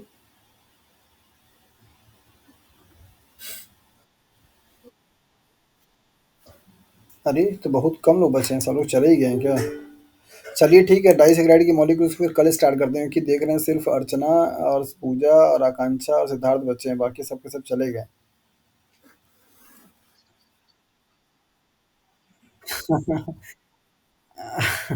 हाँ, ये भी हो सकता है, प्लस ये भी हो सकता है कि ये सारा जो टॉपिक है बहुत सारे बच्चों का पढ़ा हुआ होगा, तो ऐसा भी हो सकता है कि उनको लगा होगा कि अच्छा चलो कोई नहीं, आज की क्लास में जो चीज़ पढ़ाएंगे सर वो पहले से पढ़े हुए हैं, तो फिर नहीं पढ़ना चाह रहे होंगे, ये भी हो सकता है। या ये भी हो सकता है कि कविता ने मैसेज किया था कि उनके यहाँ नेटवर्क का इशू है, बारिश हो रही है इसलिए चली गई, और नेटवर्क का भी इशू हो सकता है। हाँ, वही चीज़ है, तो कोई दिक्कत नहीं है, 11:30 बजे रात में अगर कोई पढ़ाएगा तो फिर कोई क्या ही करेगा, यही होगा ना। एनीवे, अभी तक आप लोगों को जो चीज़ें पढ़ाई गई उनमें से अगर कोई डाउट है तो आप पूछ लीजिए, अदरवाइज ये जो डाइसेकेराइड और पॉलीसेकेराइड का कॉन्सेप्ट है ये हम लोग कल देखेंगे। और डाइसेकेराइड वाला जो पोर्शन है ना, ये बहुत इंपॉर्टेंट है, तो मैं चाहता हूँ कि आप लोग थोड़ा एनर्जाइज रहिए। अभी 2 घंटे क्लास हो चुकी है तो दिमाग थोड़ा सेचुरेट हो जाता है ना। चलिए फटाफट बताइए, आज की क्लास में नया चीज़ सीखने को क्या क्या मिला?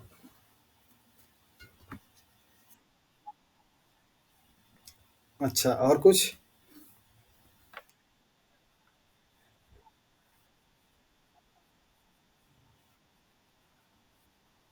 अच्छा, ओके, मतलब वो चीज़ थोड़ी सी आपको ज़्यादा मतलब वैल्यूएबल लगी कि हाँ चलो।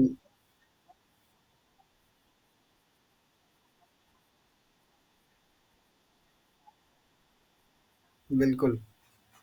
तभी तो कोई चीज़ कब आपको डिलीवर करनी है ये भी पता रहना चाहिए ना। अगर मैं आपको शायद फर्स्ट डे में,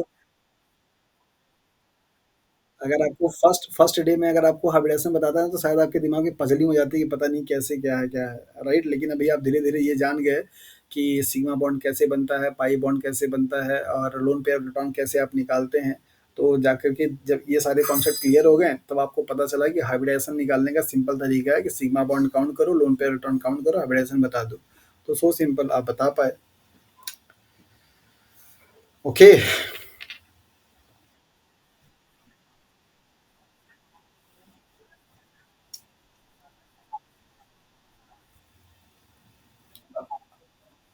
मैं सोच रहा हूँ कि नहीं, आंसर सिर्फ ऐसे देने का कोई फ़ायदा नहीं है ना, उसको एक्सप्लेन भी करना चाह रहा हूँ मैं।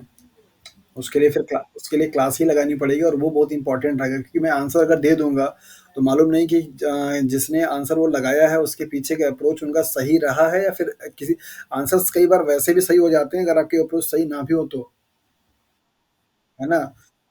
तो ज़रूरी ये है कि आप जो आंसर्स लगा रहे हैं उसके पीछे का प्रॉपर एक्सप्लेनेशन आपको पता होना चाहिए क्योंकि अगर आपका प्रॉब्लम उसके बेसिस पे बने तो फर्दर आप लगा पाएँ। ये ज़रूरी है और इसके लिए क्लास लगनी ज़रूरी है। तो पेपर आप लोग सॉल्व कर लीजिए, कभी एक्स्ट्रा क्लास लगेगी तो फिर उसमें हम लोग डिस्कस करेंगे अच्छे से, है ना? चलिए, फिर मिलते हैं कल की क्लास में एनर्जी के साथ में डाई सिगारेट को लेकर के। Okay, good night, good night, good night. फॉ फॉर्म लेकिन ज़रूर भरिए आप लोग जल्दी से उसका आईसीआर का नहीं सेंटर सब बुक हो जाएगा। हाँ, हाँ, बिल्कुल। बिल्कुल, गुड नाइट, गुड नाइट।